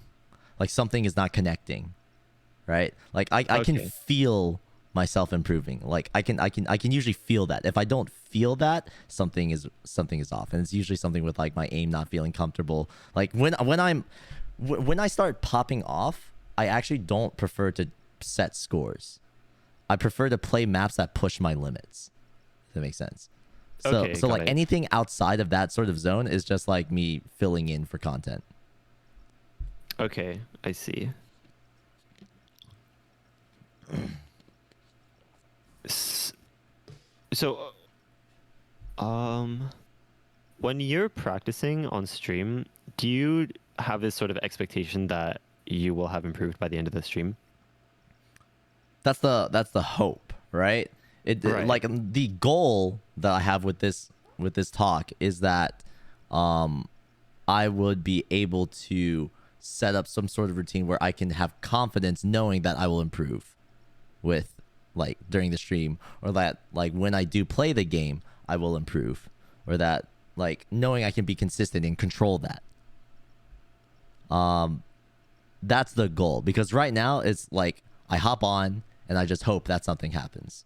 But I believe, like this circles back to the initial topic, I believe that there's a way where like I can sit down, have some sort of fundamental level of like of skill, which I feel like is all over the place for me right now, and then with that foundation I can build upon it much more reliably. Okay. It'll Okay, make it got easier for me to improve it because I have a sort of baseline. Right now, my baseline is it's all over the place. Because like I'll start playing maps and like I can't comfortably play 6-star maps because my aim feels weird. Okay. I see. So it feels like it's okay. Do you feel like you have any like reading issues or tapping issues, or is it really just your aim? Aim. Okay, got it. Tapping has no issues whatsoever. And it's not like your aim is always bad. It's just like inconsistent. Inconsistent, and sometimes I feel like it has to do with things physically. Physically is like the main thing. Okay. I see. So, in that case, I feel like there's certain ways for you to warm up. So, are you imagining that like you're looking for like a sort of way to warm up that like creates a more reliable aim? I guess so, but remember how I talked about like the different grips that I have? Right. I feel like that's the issue. I think you need. Okay, so you said that like your best grip comes when you're playing like flowy stuff. Yeah, flowy stuff. But like sometimes like I come back down, like I'll leave for a bit, come back. Someone sends me a map, I play that map, and because it's in a different style of mapping that prioritizes like snap aim, I'm using an entirely different grip as a result of it. Because initially it's more comfortable, but can over like the entire map, I'm playing like absolute shit because I'm not consistent with it. Okay, but then if you warmed up with a flowy map first and then went to the jump map, then it would be better. Most likely, but Okay. ideally I want to just be good. Okay, I see. Or maybe like I want to be the idea that I have in mind is when I've seen top players have the ability to play on any sort of setup, having the flexibility to like change their grip or change their area or like play on a different setup and they're still able to perform. I cannot fathom how they're able to do that. So like, even though I feel like this could be the cause of the issue, I feel like that's also, if I can overcome it and be able to play with literally any grip, literally any setup, any sensitivity, etc., or still have a baseline level of skill, like, that'd be insane. The assumption on my end is that it's almost effortless for these players. Right. I think it's effortless, but it's because like they don't have the goal in mind to like really pop off on another setup. Like what comes to mind for me is like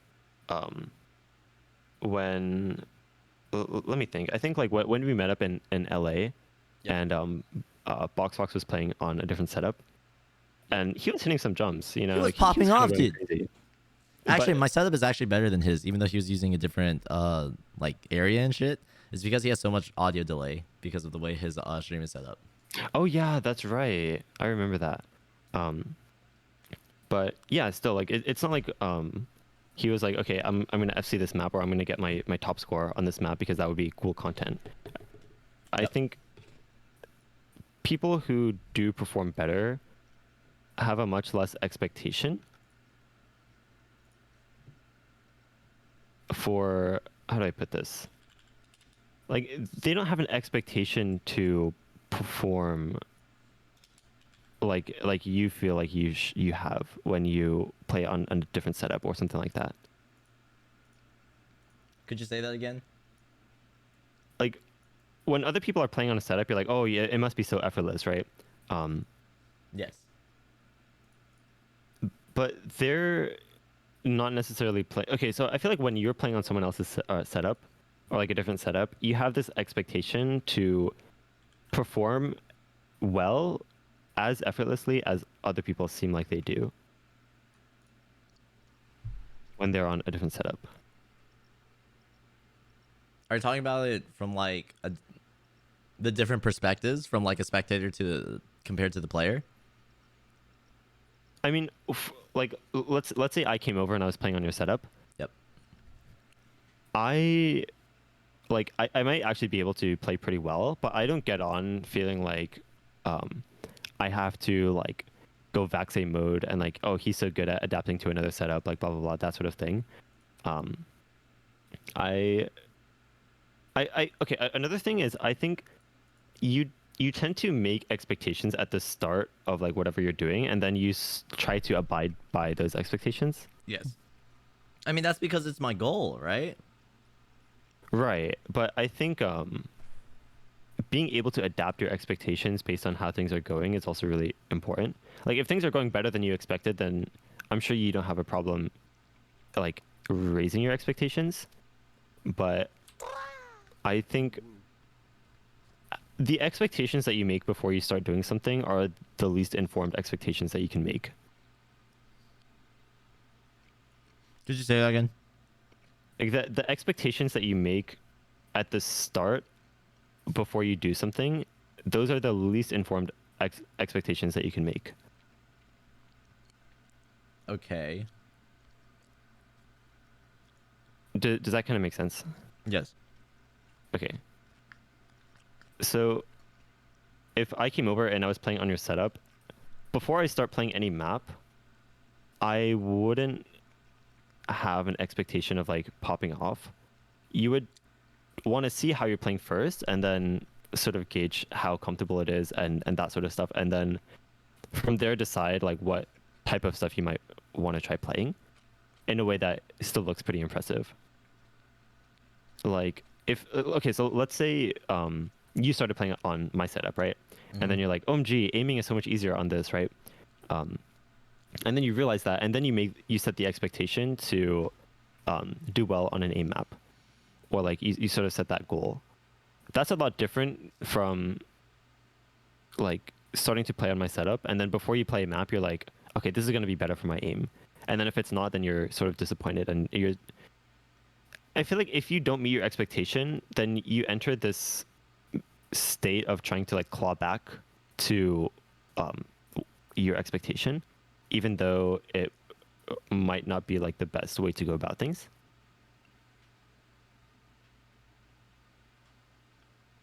Like I feel like if you started playing on someone else's setup, expecting that your aim will be better, and then if it's not better, then you'll spend the rest of the time trying to like claw back to like making that expectation come true.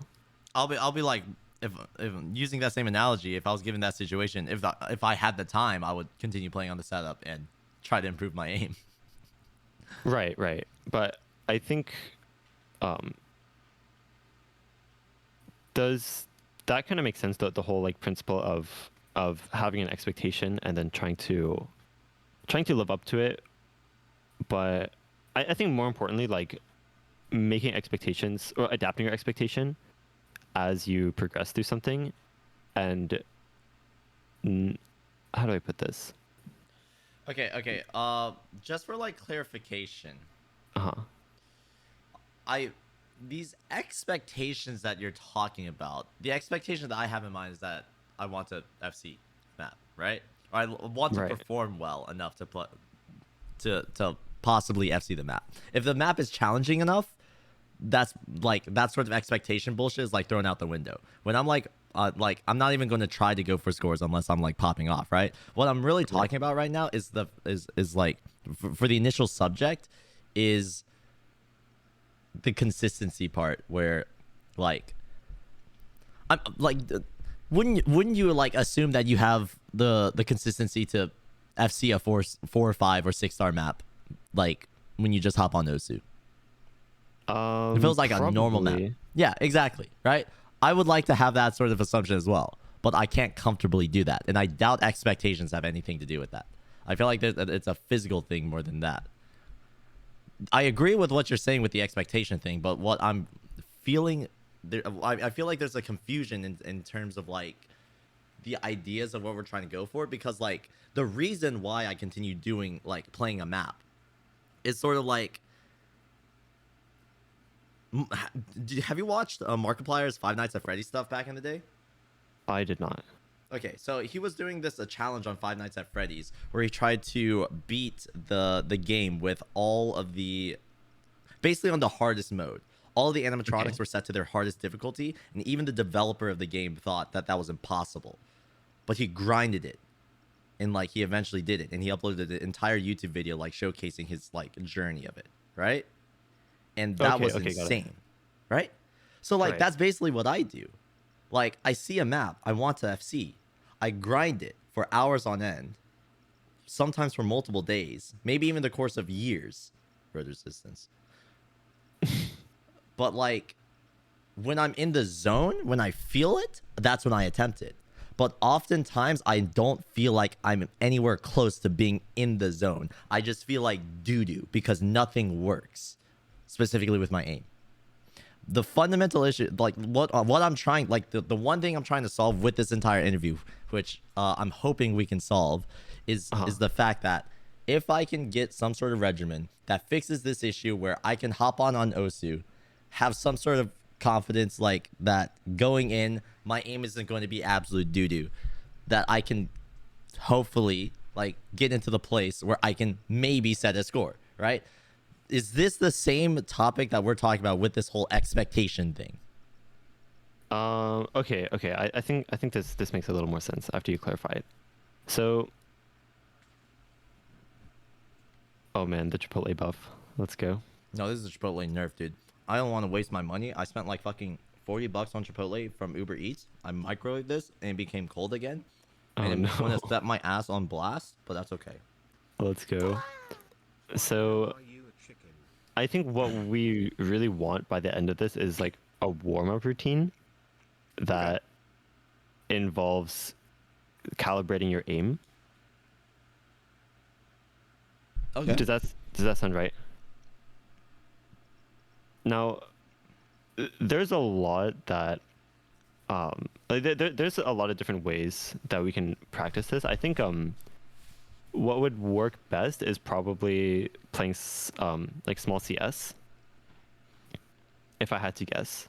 But I think the only problem is that like a lot of that sort of stuff, like calibration stuff, is very boring to watch.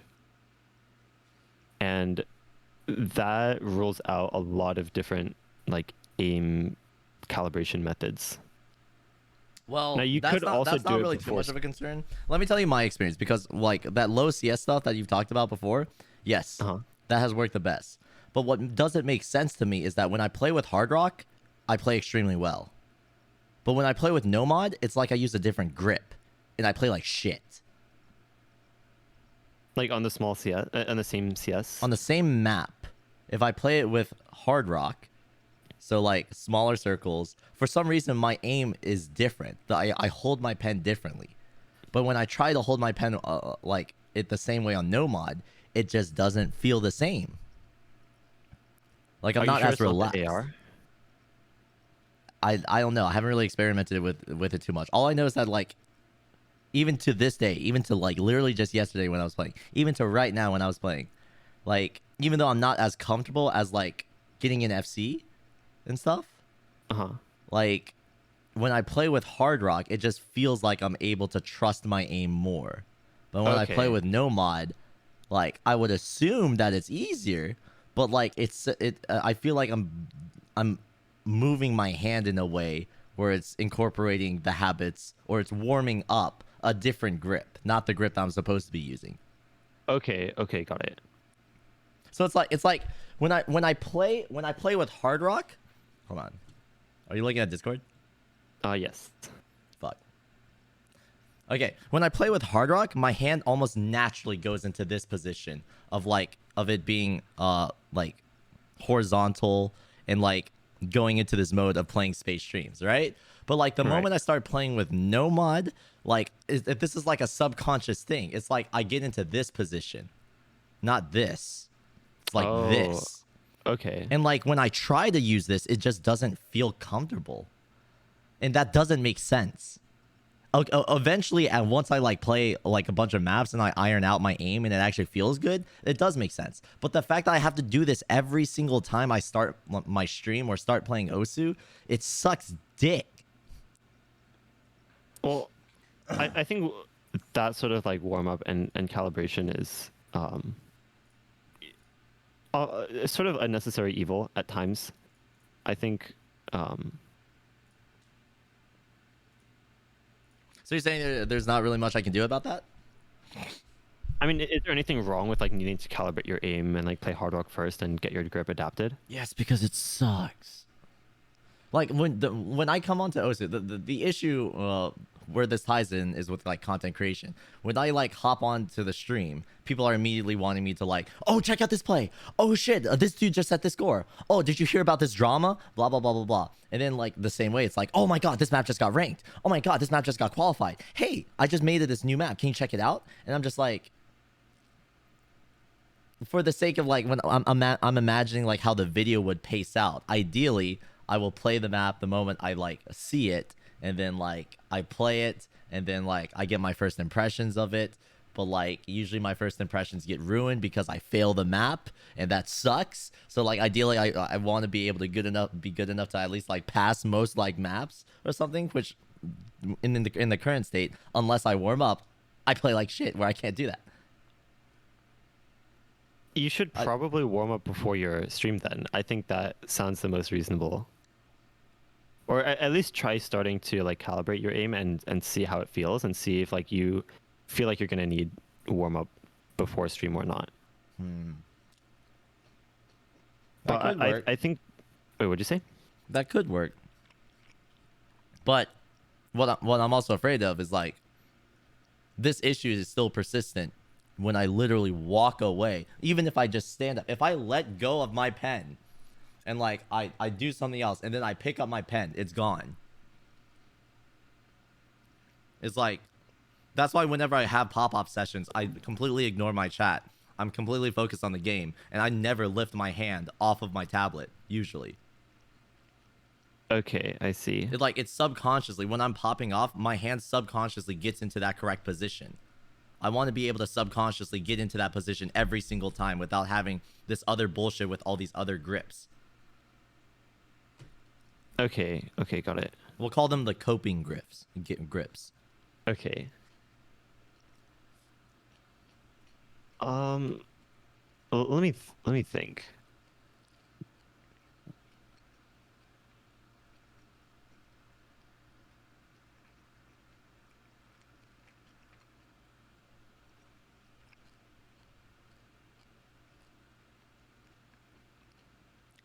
Can we test this right now? Sure.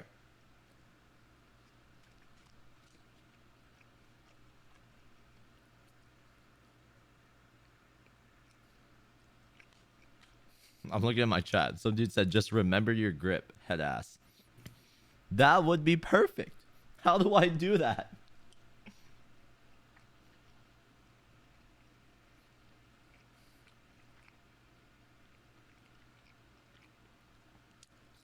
I mean, I definitely see where you're coming from. There's a very big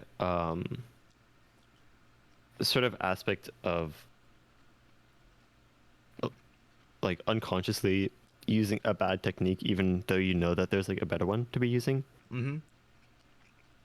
Like, ideally, if the stream was not part of this, the moment I sit at my desk and I start playing and I don't feel like I'm performing well, I just won't play. That way, I don't Right. incorporate these bad grip habits. But I have to play Osu. I have to continue streaming. This is my job, right?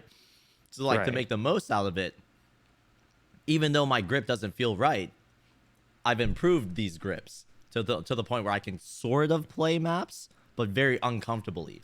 But because I can't play them comfortably, there's no possible way. It like completely locks out the idea of grinding. Okay, I see. So how So can I get myself in a state where like I won't have to rely on these different grips, where I can focus on just on that one grip and know that every single time I sit down in my chair, I will naturally get into this position where I just like pop the fuck off. so I can okay, let me think back to what we were talking about earlier, because I think we mentioned okay, there's a lot of things, and I'm trying to figure out how to put this.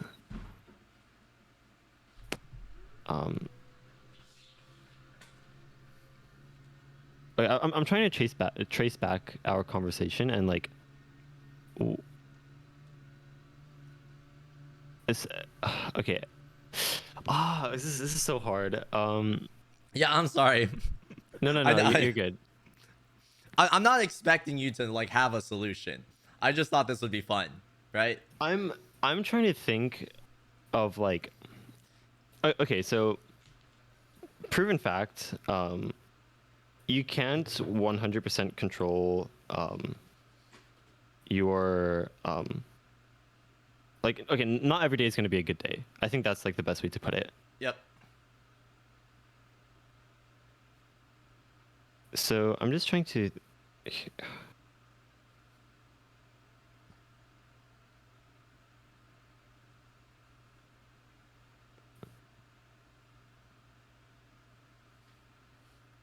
okay, so my experience has been that like this is something that I feel like almost everyone struggles with. Like not every day is a good day, and like a lot of people just resort to basically, how do I put this?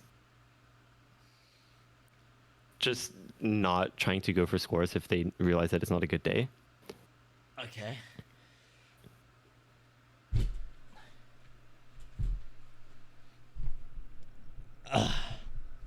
So you're saying if it's not a good day to just like surrender to it. Well, it seems like you're trying to find a way to not surrender, like to beat the Yes. system. Yes. Because Precisely. you feel like there must be a way, and then if you can figure it out, then like no one will be able to beat you. Yes, that's my belief. Okay, okay. I believe that like, there is a way to be a god. Is that like kind of spot on? Yes.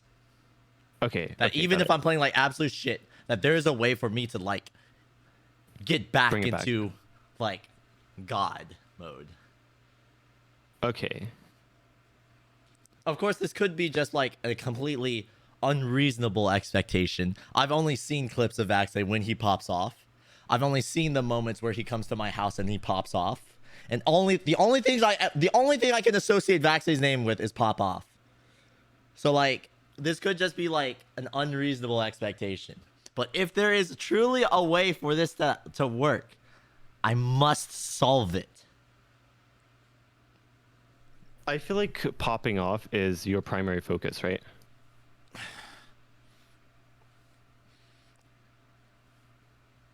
Well, at least like playing well. Popping off is something that like I understand popping off is difficult, right? It takes like a lot of mental strain, a lot of determination. If I don't feel like doing it, I'm not going to do it, right? But I want to have the flexibility to do it whenever I want to.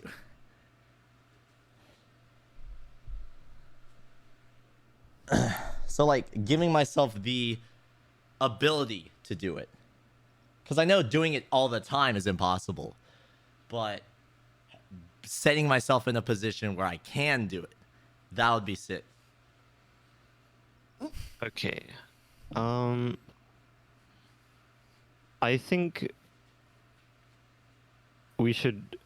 I'm trying to think like if we need to reassess your okay, I don't want to use the word expectation here, but like your primary goal being to pop off. And this is something that you can probably try to talk to Vaxi about. Oh, do I just like hit him up in DMs? Yeah, you probably can. Just try talking to him about like expectations and popping off and how to basically like control your session to be like where you're playing well the whole time. Or like, you can just like get on and play well. Because I suspect that that is not his primary goal when he plays. And then it just kind of happens as a byproduct of sort of focusing on the process. Yeah, but that's the thing. Like, I'm also trying to focus on the process, but my aim is shit.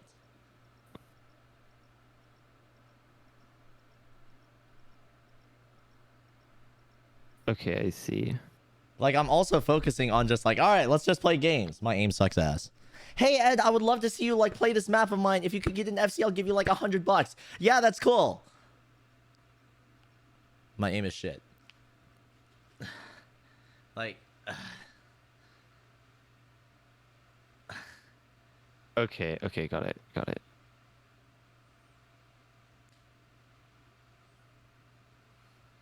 Does this happen off stream? Or do you not really know? I don't know. The unfortunate answer is that I don't play Osu off stream. Not anymore. Ever since like I stopped playing tournaments, I've never played Osu off stream. Okay, I see.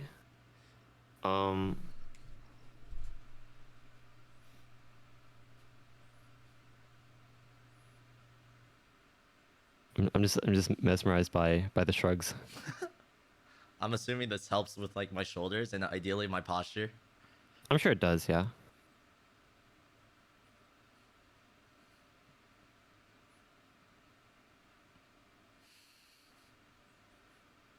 I definitely think there's a big mental aspect to these issues. I'd agree with that.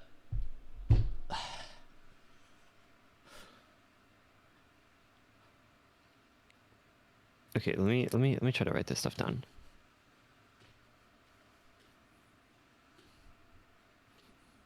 Okay, let's try to test this. Let's try to test this. Oh, are we playing Osu game now? Yeah. Let's go. Oh, don't bend your back like that, Ed. Was that bad? You should like sort of squat down with your legs, basically, Oh, I and see. keep your back straight.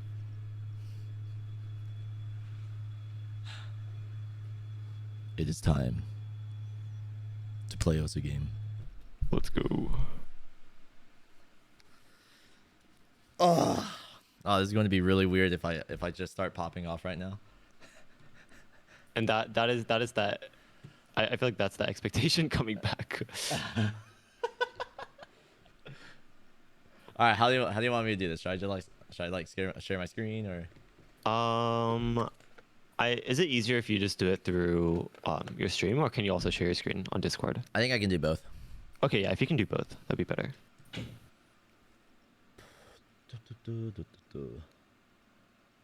Should I like zoom into my hand cam? Yeah. If you can do hand cam on Discord and then screen share. Hand cam on Discord and screen share? Yeah. Oh yeah, I can do that. All right, let's go. It's going to be upside down though. That's fine.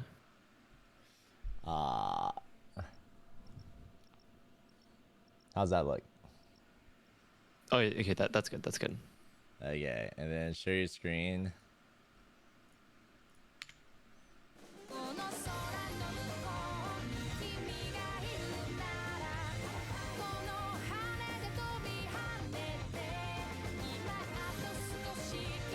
Where's Osu?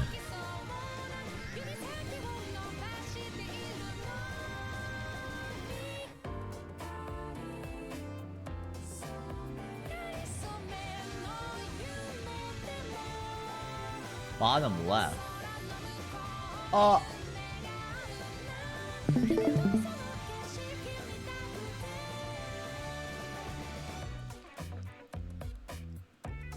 All right, how's this look?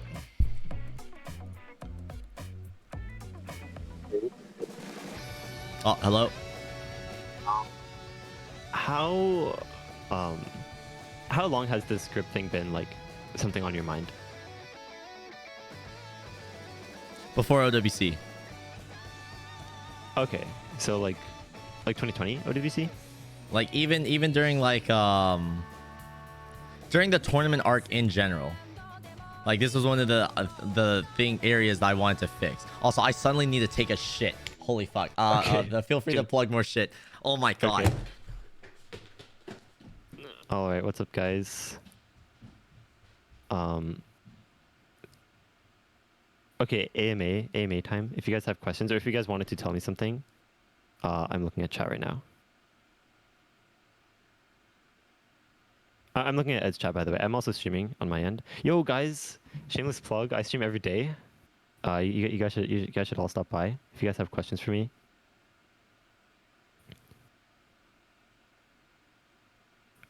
When will I destroy Ed in rank? Oh, you guys are not ready. You guys are just not ready. Favorite map ever?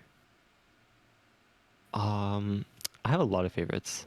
Oh, how do you play cut streams? Okay, great question. So cut streams are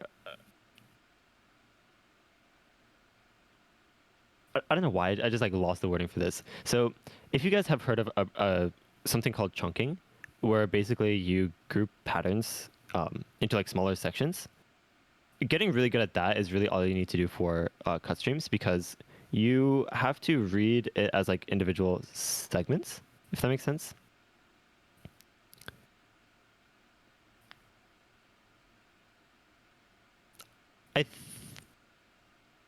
I'm sure I should make a video specifically about cut streams. I think that's worthwhile.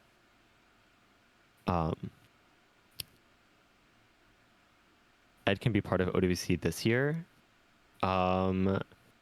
That's a good question. A lot of people are seeming like they're not going to be playing OWC this year. So, yeah, it's really, I feel like it's up to what is it? It's up to how many people decide to not play. How to pronounce my Twitch name? So it's a Korean name. It's supposed to be Honmi, but I think in English everyone says Honmi, which is fine either way. Is having a long table important? I don't think so. Oh, by the way, quick self-introduction for me. Those of you who are listening and who's Habab, right? So this is Digital Hypno. I am from the United States. I played the OSU World Cup in 2017, 2018, 2019, and 2021. And I do OSU coaching. I'm trying to think my OSU qualifications. I stream every day. I am rank around 300.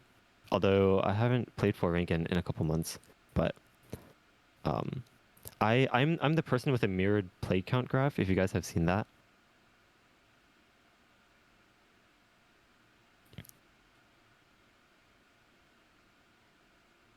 Could upgrading keyboard make a big difference for streaming consistently?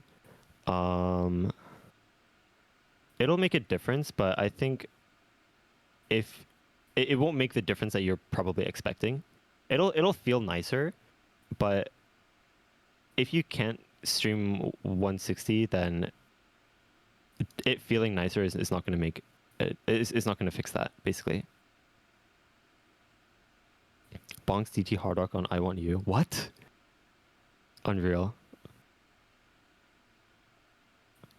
What should you think about going into a map? I think the best mindset going into a map is that you're playing it for okay, so there's this idea that like if your primary how do I put this? If you okay, you want your goal going into a map to be achievable whether or not you FC. And this sort of ties into being nervous to some extent, but the reason why I say that is because when you start playing a map and your goal is to FC, like your sort of primary goal is to FC, and okay, yeah. So if you start playing a map and your primary goal is to FC, then if you miss, you're not going to be able to achieve that goal, and I think that leads to nerves a lot more easily than people think. This is something I talked to Vaxay about before. He mentioned if you focus on how do I put this? You're not necessarily focused on FCing. You're focused basically on improvement.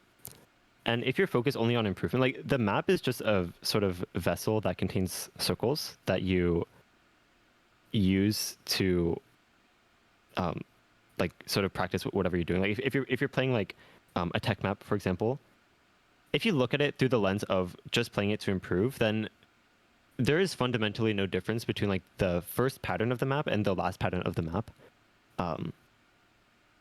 So okay, I don't think I'm wording this very well right now, but yeah, hopefully I think basically like don't focus on FCing. That should just be a byproduct of playing the map either for fun or other strategies, or like just playing it for the song, that sort of thing. Like usually you don't get nervous when you're FCing if your goal is something other than FCing the map, basically. When you stream, you lift your ring finger too much. Is it bad? I don't think it's necessarily bad. I don't think that's something that you should focus on. As long as your hand is relaxed, I think that's what matters more.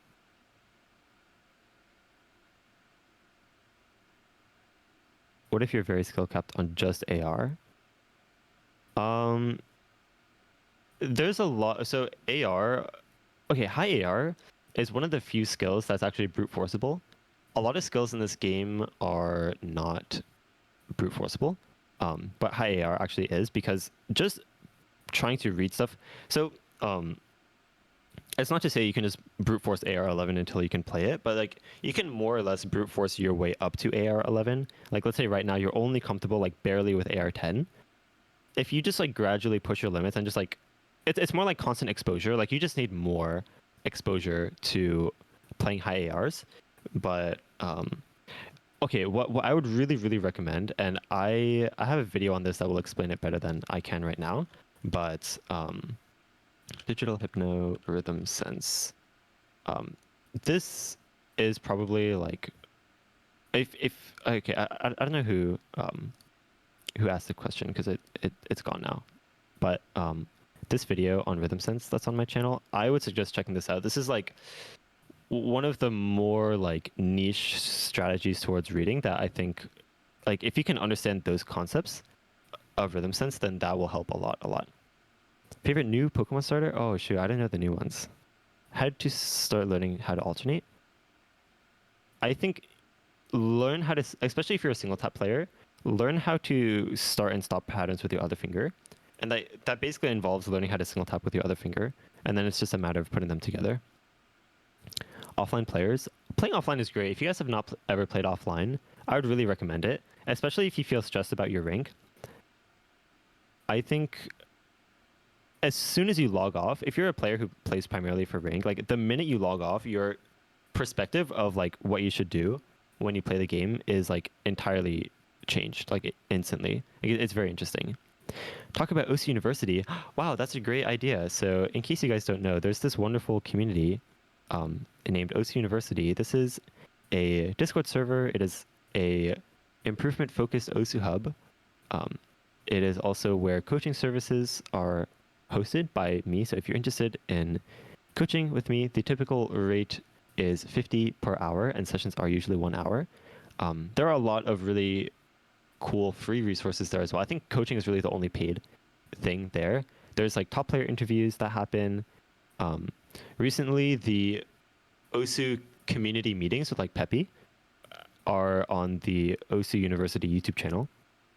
So there's also a couple of research studies that have been starting to happen at OSU University.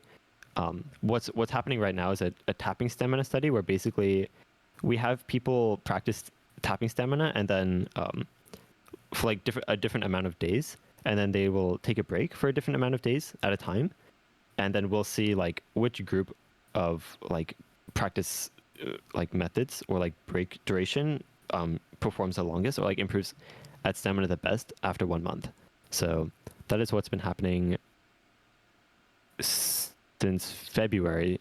So actually that is ending in like 2 days, and then data analysis will probably take around 1 month. So look forward to that. Hopefully you guys will hear about that when it's done. How do you join? It's almost over. It's almost over. The study is almost over, but the data will be out soon, hopefully. By the way, I appreciate all the questions. I definitely cannot focus on so many questions at once, but if you guys have questions for me, like I mentioned, I stream every day over at twitch.tv/honmi, HONMI. So find me there. I also upload on YouTube every day, so find me there too. But how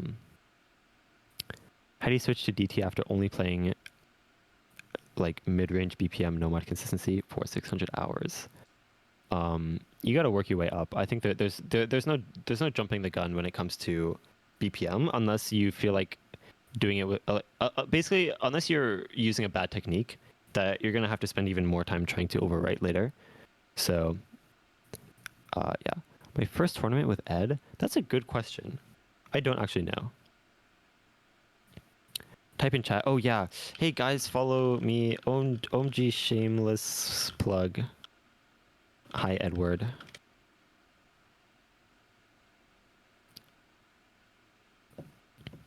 Better to play with index ring and index middle.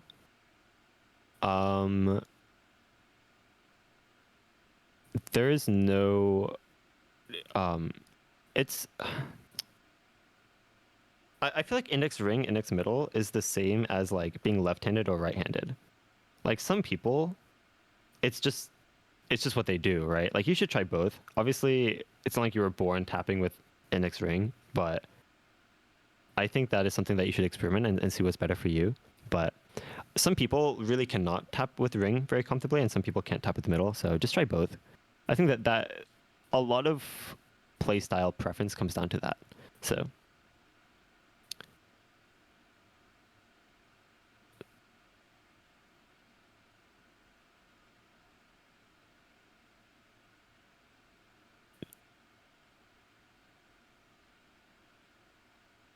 If you're banned and they're not responding to you, then good luck. Maybe try causing a scene on Twitter or Reddit or something, but I'm not sure what to tell you.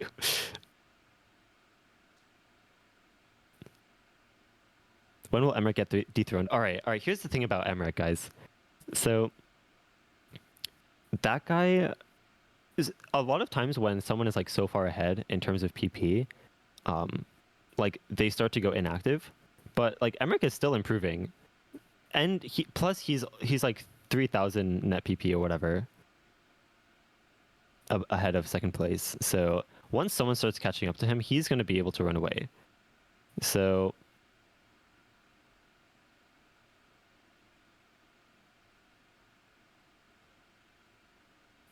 I guess can we get a moment of silence, Fred?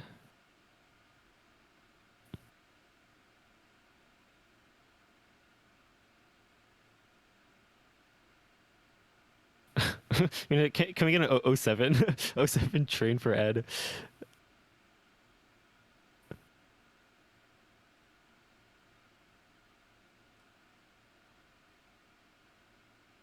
Habib, take care of my chat. All right, guys. I can keep taking questions. I'm here for you guys.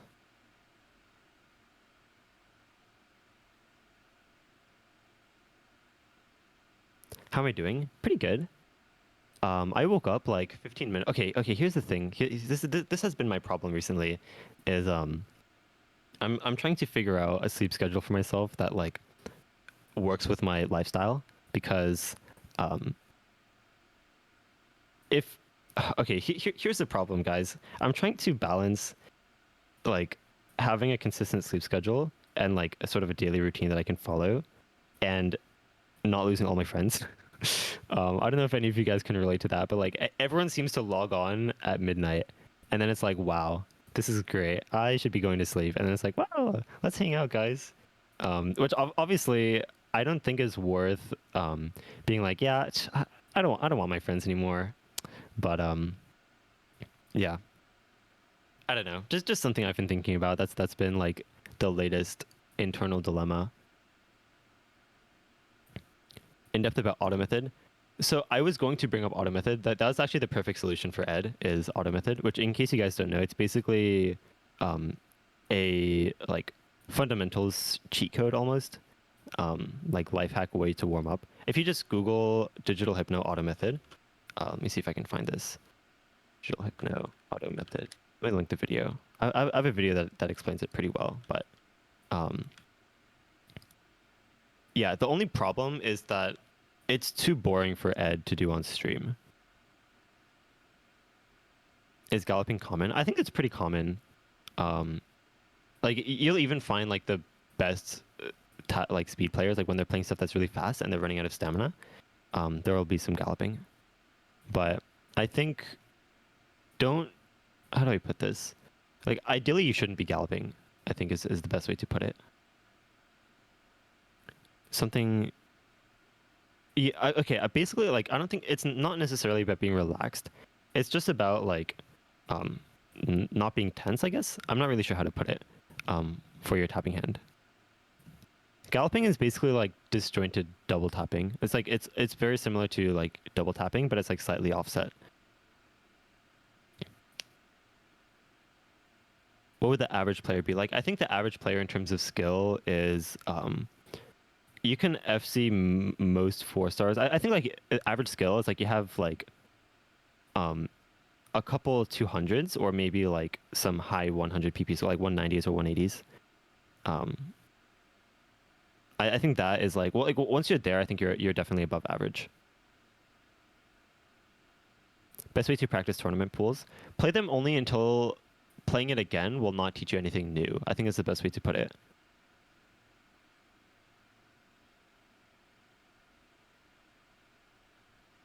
How do you not lift too high but not lock up at the same time? It is hard. It is hard. So one thing I want to let you guys know regarding tapping technique, and I guess improving stamina in general. So long stream practice maps are designed for. Actually, how do I put this? So there's a technique aspect of stamina, and then there's like your actual stamina. Long stream practice maps are more for focusing on technique, and then more like bursty or stamina intensive like real maps are what train your stamina basically. So hey Panda, what's up? Don't read my channel's chat. Oh, I'm not reading it right now just to keep things simplified, but I can pull it up as well. Oh, why does Ed need auto method? He is having grip stability issues basically.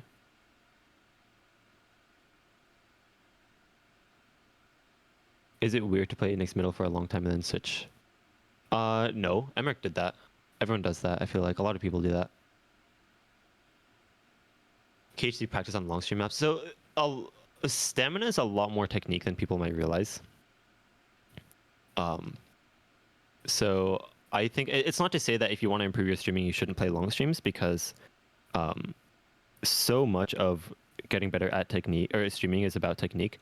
A lot of people were wondering, like Idki, for example, he came back after a long time and he can stream really well still, because it's not just about your physical ability to stream. A lot of it has to do with technique. So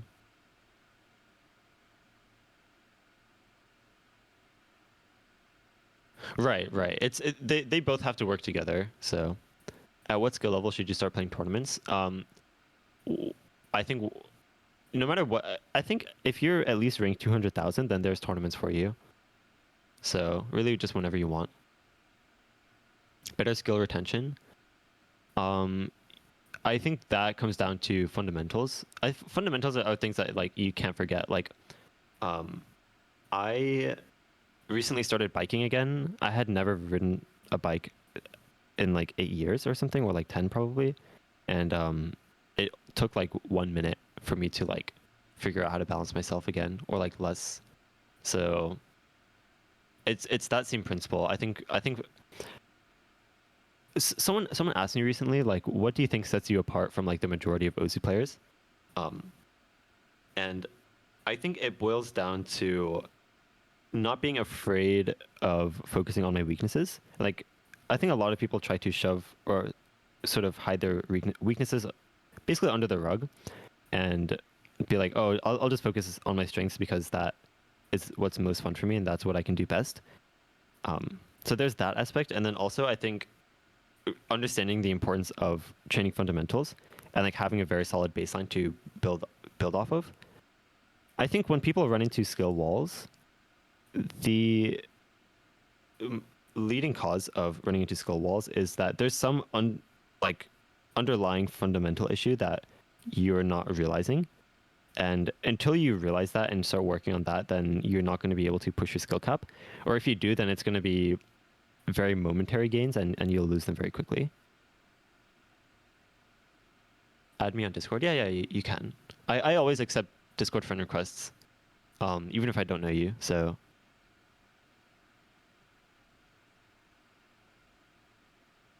tips for changing grip.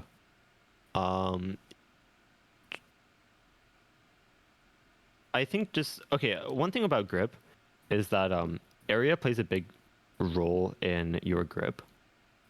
This is probably something I should mention to Ed. There's a lot of things that affect your grip besides the grip itself, and a lot of it has to do with. I think tablet area is the biggest thing. Should not have said that on stream. It's fine. It's fine. It's fine. I'm farming friend requests, guys. But yeah, so the bigger your area is, or like your area size really really changes your grip. This is something I should probably mention to Ed. Best advice for a mouse player: for dealing with mouse drift, don't wait for your mouse to get very off and then make one big change. You have to constantly be making small, like micro adjustments to your mouse for mouse drift.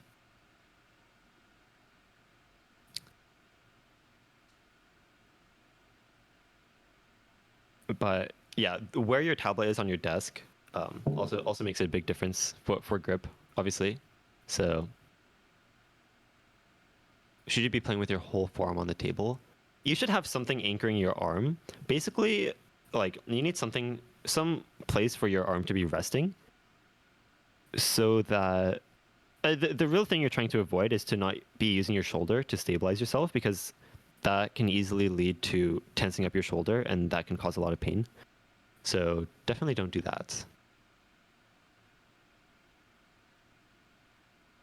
The coaching didn't save you. It's doomed. Finding the right maps. You guys want to know the life hack for finding maps? I'm not going to explain it now, but there's a video that I will link you guys. Digital hypno finding maps. Most powerful way to find new maps. Yep, there we go. Let's go. Okay, this video. yeah, basically go through people's profiles and go to their beat map section, go to their favorited maps, stuff like that. Should you always aim with your dominant hand? If you're playing tablet, then yes. If you're playing mouse, just use whatever hand you typically use the mouse for. It's probably your right hand, but even left-handed people use, like, I'm left-handed and I use mouse in my right hand, so. Hey Bradley, thank you. But for tablet, I think, yeah, you should always aim with your dominant hand.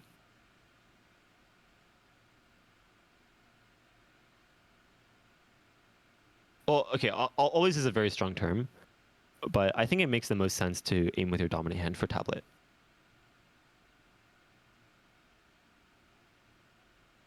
Easier to play death streams than maps that make you alternate between. So like you find streaming easier than like alternating. I think that's normal. Everyone has a preference towards, what is it? Like towards a certain tapping style. Thoughts on speeds or silver? So the reason why people say that speed switches or like really light switches aren't good for training on Osu is because it's basically like trying to work out with no weights. Like you're just kind of doing the technique, or like very very light weights that are like definitely below your like difficulty range. Basically, its difficulty range is not the right term for that, but should you keep offset 0? Yeah, no, you should always change offset if it helps. Don't be afraid to change offset, guys. I have a section on OCPHD. Oh, you know what I should plug? If you guys haven't seen this video, OCPHD, you guys should watch it. So there's a section on accuracy, and then in the accuracy section, I talked about offset, and I think Ed is definitely a strong advocate for not touching things until you're a higher rank or something like that. But I think as long as you understand what you're doing, then there's nothing wrong with changing offset.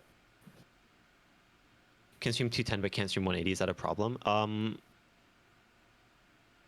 I think it is. It's something technique related. Like you're relaxing more your hand on higher BPM, but then on lower BPM you tend to tense up naturally. Admittedly, that is like something that I'm trying to fix for myself. So I don't have the best solution for you. Because if I did, then I wouldn't have that problem. But yeah, it's definitely. I do know that it's about like sort of unconsciously tensing up your hand, basically.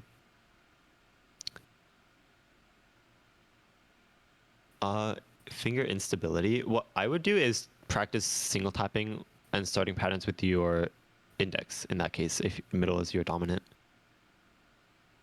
Oh, okay. Where's Edward? That's a great question, guys. Edward is he's sitting down. He's having a bit of yeah. he's at the gate. He can see like the stairway right now coming from the heavens.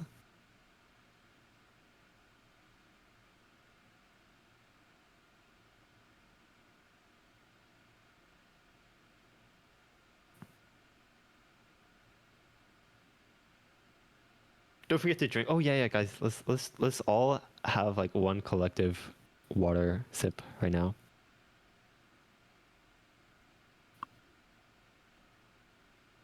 Anything to learn from playing farm maps? Yes, for sure. I think farm maps are really good for pushing skill cap and also refining your skill in general. When you're playing farm maps, it's usually to FC, and that can usually help to like refine. Okay, so basically the way to think about skill in this game is that you have your fundamental skills, which is basically your technique, and then there's your actual skill, which we refer to as skill cap. It's like how hard of stuff you can actually play. For training technique, it's a lot about like different practice methods or like sort of being like very deliberate and conscious about like the way that you're doing things. Or maybe not conscious, but that sort of idea. And then for pushing skill cap, it's a lot more about playing stuff that's really hard for you, but not so hard that it's like basically impossible. There's this sort of sweet spot. It's around like maps that you get B ranks on, like around 80, like maybe 81 to 91% accuracy. Like that's sort of range where like maps are doable for you. Hey man, what's going on? Hey, good morning. I apologize for the delays. I didn't want Okay, to so- interrupt your discussion. Okay, yeah, I'm gonna finish my train of thought. So, skill cap is best trained around maps that you are getting B ranks on, I would say. And try. This is something that Ryuk said in his speed talk, if you guys remember that. But take those maps that are like barely outside of your comfort range, and try grinding and improving at those maps until you can get an A rank consistently. I think once you can get an A rank consistently, then as far as like skill cap gains go, you're sort of getting diminishing returns. So yeah, with that in mind, I think farm maps are the perfect way to put together that sort of balance between, what is it? Like putting your fundamentals and skill cap together and sort of refining your abilities. You're not necessarily pushing your limits, but you are, like, sort of using what you've developed and basically refining it. So, yeah, it doesn't necessarily need to be farm maps necessarily. Farm maps, I think most people think of jumps when they say that, but also streams. Like raw mechanics, I think are refined really well using farm maps, but really just going for FCs in general is the way to refine your skill, in my opinion. So, I agree. yeah, okay. So with that said, oh, I don't have my camera on Discord. I mean, I can if you guys want. I like just got out of bed and then I came here, so a little scuffed, but um, I'm just a disembodied voice right now. Don't worry. Okay, I don't want to take too much of your time. I appreciate you sticking around for so long, but we can go ahead and start to like wrap it up. If there's anything like I know I opened up Osu because you wanted to like look at something apparently. Right. We can like wrap that up and just like give me your final thoughts So, afterwards if that One helps. one thing that I sort of brainstormed with your chat about, so regarding grip, so there's a lot more to grip aside from just the way that you're holding your pen. Yep. And the biggest thing that changes your grip is your area. Yep. So, can you explain sort of your history with your area and like changing your area? Yes. So when I first started playing Osu, I used a mouse, but my friend who lives up the street was majoring in like graphics design in college, and like he bought a tablet, and it sucked ass because he couldn't like see what he was drawing on. He hated it, so he was selling it to me. That tablet happened to be a Wacom CTH480, the best Osu tablet on planet Earth, the perfect Osu tablet, and that's how I started my tablet journey. I used it full area with the default drivers, and I sucked ass. I played with it for like one day, thought it was shit, and then unplugged it and then put it on the shelf. But when I tried to bust out the mouse, I was garbage. I forgot how to use my mouse. My aim just didn't feel the same. So after some contemplating, I was like, okay, I spent $50 for this tablet. I might as well use it, right? So after 2 weeks of like grinding it, I asked one of my friends what his tablet area was, and he gave me like the Wacom equivalent of 101.6 millimeters force aspect ratio. That was my tablet area. His name is Corchitos. I played Minecraft with him. So that was the area that I used. I did not change my area for a very long time. It wasn't until one day I was like, I heard about this study where like if you slightly change your area, like from time to time, it could make you better at the game. So I used that as an excuse to round it up, and I made my area slightly bigger because I feel like I was over aiming everything. So I made it when I changed my area like I guess like a year or two later from 101.6 millimeters force aspect ratio to 115 millimeters force aspect ratio. And that has been the same area I've used to this day. I am very hesitant to change my area because I'm afraid of the Cookie Z effect, where he changes his area so goddamn much that he forgets how to play the game anymore. I just feel like I fell into my own trap of I changed the position of my tablet so fucking much I forgot how to play the game now. So yeah. I think it's worth experimenting with area at least a little bit, because it's not gonna, like, the result is not gonna be as bad as you probably think it would be. Really? Yeah. And it also creates an improvement arc. I don't know if you saw, like, Karyu made a video on like learning full area. And it was actually a really cool video. It was like exactly the sort of storyline that you sort of think about when it comes to, like, at the start it was like day one, he's like, oh bro, like maps that he usually FCs, he was getting like C ranks. And then like over like sort of a week or two, like you don't have to do something as extreme, but you sort of get the idea that he improved throughout the like the montage video, and then sort of the video ended. So That's it. yeah, I don't think you need to fixate so much on the area that you started with, and this applies the same principle that I was sort of mentioning earlier with like whatever plan. Basically, the idea is like the plans that you make at the start of the journey are the least informed plans that you will make for that journey. Like as you go about your journey, right, you learn, like you gain more experience and knowledge, and you sort of better know how to go about things. And I don't think it makes sense to stick with the area that you had chosen before you really knew what you were doing. Obviously, I know you made it bigger a little bit, but then that was like a long time ago.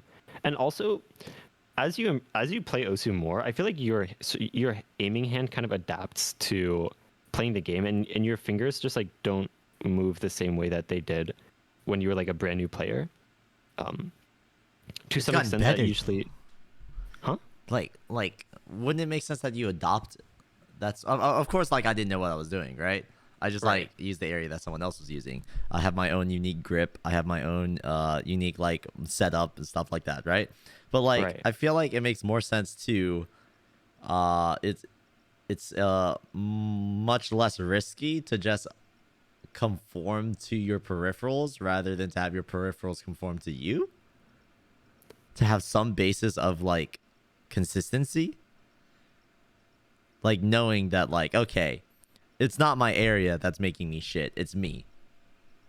It's kind of like choosing to stay in your hometown for the rest of your life, because it's not your hometown that is preventing you from finding opportunities and making the best of your, you know, personal strengths and weaknesses. It's just you, right? I feel like that's sort of the same principle. Like you didn't choose your starting you know, city, but I think, you know, as you develop and as things change, like it's even possible, like right now I think LA is like the perfect place for you to be. But like in 10 or 20 years, like that might not actually be the case. Like things might change, and I don't think there's a reason to be like, oh, this worked for me in the past, like why, like shouldn't I stay here, basically. And plus I think so when you're changing your or like, as you improve, I So think that your what fingers. what opportunities would you say that changing my area would allow me? So I think it's about like how you changed and how you should change your environment to reflect that. And I think when you how do I put this? As you improve, your I feel like your aim hand fingers, or in general, your aim hand tends to get more flexible, so you can move the pen around better. And I suspect so the area that you want ideally is sort of more sideways, and then you tend to like subconsciously point it more like straight down, which is what you're trying to avoid. What? I it or am I understanding that right? I'm not understanding it right. You're probably describing it right, but I'm not. Could you help me Oh, understand it? it's like the coping grip, right? Yes. For when you play aim stuff Yes. is This. more like, yeah, it's more like straight down. But then the grip that you're trying to have is more like sideways. Yes. Right, right. So I suspect that, like, if you make your area bigger, like you won't be able to have your area be like straight down, like the coping aim grip. Yes. This is only for like smaller areas. Right. So I feel like if you make your area bigger, it'll force you to adapt to like your normal grip, even if what is it? Like even if you're playing more aimy stuff. So TLDR, I think making your area bigger and learning to adapt to that will probably help a lot more. Oh shit.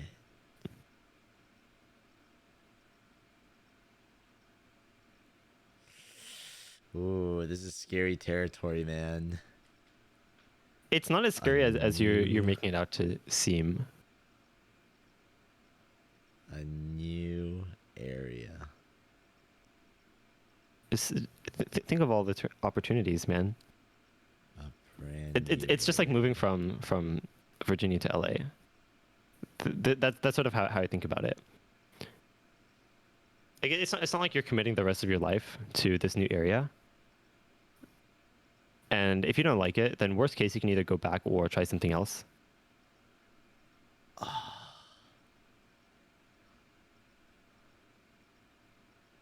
I remember I tried a new grip for a time. I went from like my normal grip, which is kind of weird, to the calligrapher's grip, which is basically using one less finger for support. And that was pain. I did that for like a month and then went back because it was terrible.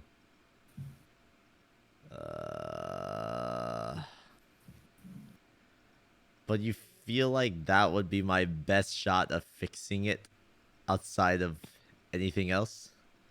Yeah, I mean, aside from any like mental stuff that we already kind of beat to the ground, I think making your area significantly bigger is gonna prevent you, because like subconsciously you're using that coping grip because it kind of works on aim maps, right? Yes. But if it doesn't even kind of work on aim maps, then it's gonna happen a lot less. And also, as you're adapting to that new area, you're going to almost like you're gonna have the opportunity to like reinforce like muscle memory for your grip, and forcing yourself to use your normal, like your proper grip on even aim maps, like catching yourself early when you're adapting to your new area is basically going to give you that opportunity to rewrite that muscle memory. Oh Lord.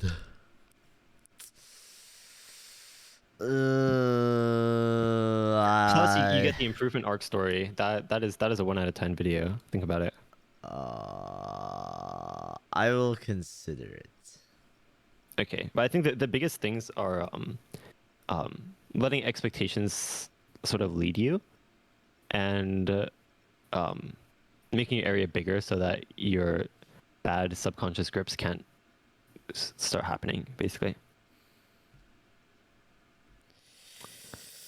Okay. I understand. Too closest. Let's go. Oh! Sometimes that's the motivation you need. Think about it. True. Perhaps after the subathon or after Speed Cup. That could be the time for a new era.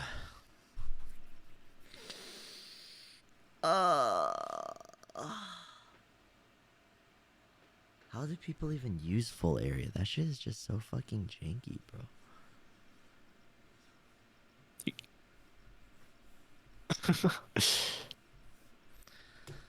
Shit's crazy, man. Alright. I think this is a good place to. Yeah, I think this was solid. I think there's a lot of other people. I think if you so honestly, a lot of people in your chat have already gone through that process of switching from a smaller area to a bigger area. So they can probably help you, or you can ask like more notable like full area players. Yep. Zudi obviously could help, but I think you really want the guidance of someone who started with a small area like you did, and then made it a lot bigger. I don't know if you talk to Carrie that much, but I'm cool with Carrie.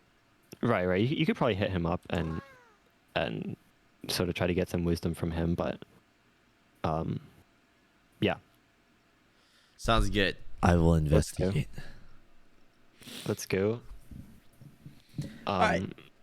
Yes. With that said, hopefully that was helpful. Mhm. I will see what sports psychology stuff I can find and send over to you. Yeah, that would be sick.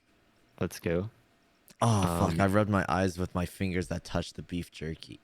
Oh no. You didn't wash your hands? I did wash my hands, but apparently not good enough. Oh man. Oh man. Oh, oh man. It's like, it's not like burning, but it's like, it's like warm. Feels warm. Oh, okay, okay, I feel that. Okay. Habib, I will take your advice to heart.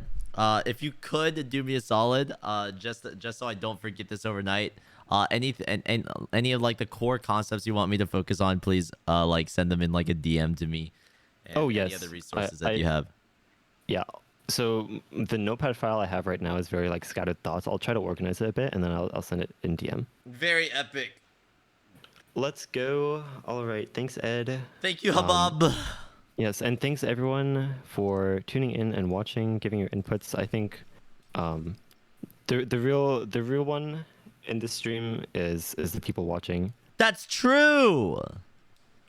So Chat, thank you for tuning in and listening, because hopefully this will also be good advice and good knowledge for you knowledge. Let's in go. your improvement. All right. With that, good luck in the rest of your subathon. I won't keep you here any longer. Thank you. But I'll see you around, Mr. Edward. And those of you listening, join OC University. And Where can they find a link to OC University? wow, that's a great question. So in the chat right now, there's a Discord link to the OC University Discord server, and in there you can also find my Discord, and linked on my Discord is my Twitch stream, and yeah. How come you guys are so supportive of him, but not every time I plug gfuel.com and discount code BTMC, you guys think I'm like the fucking devil of this earth?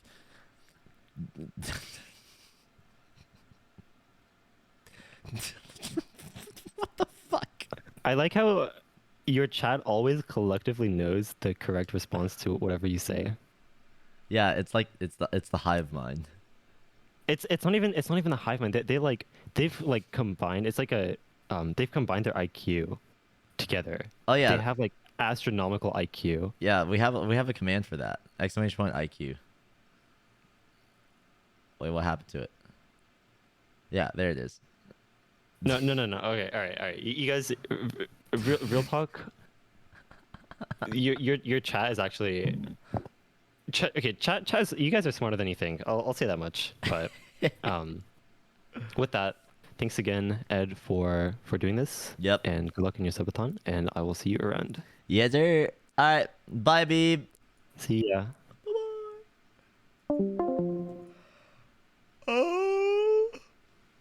Oh my god.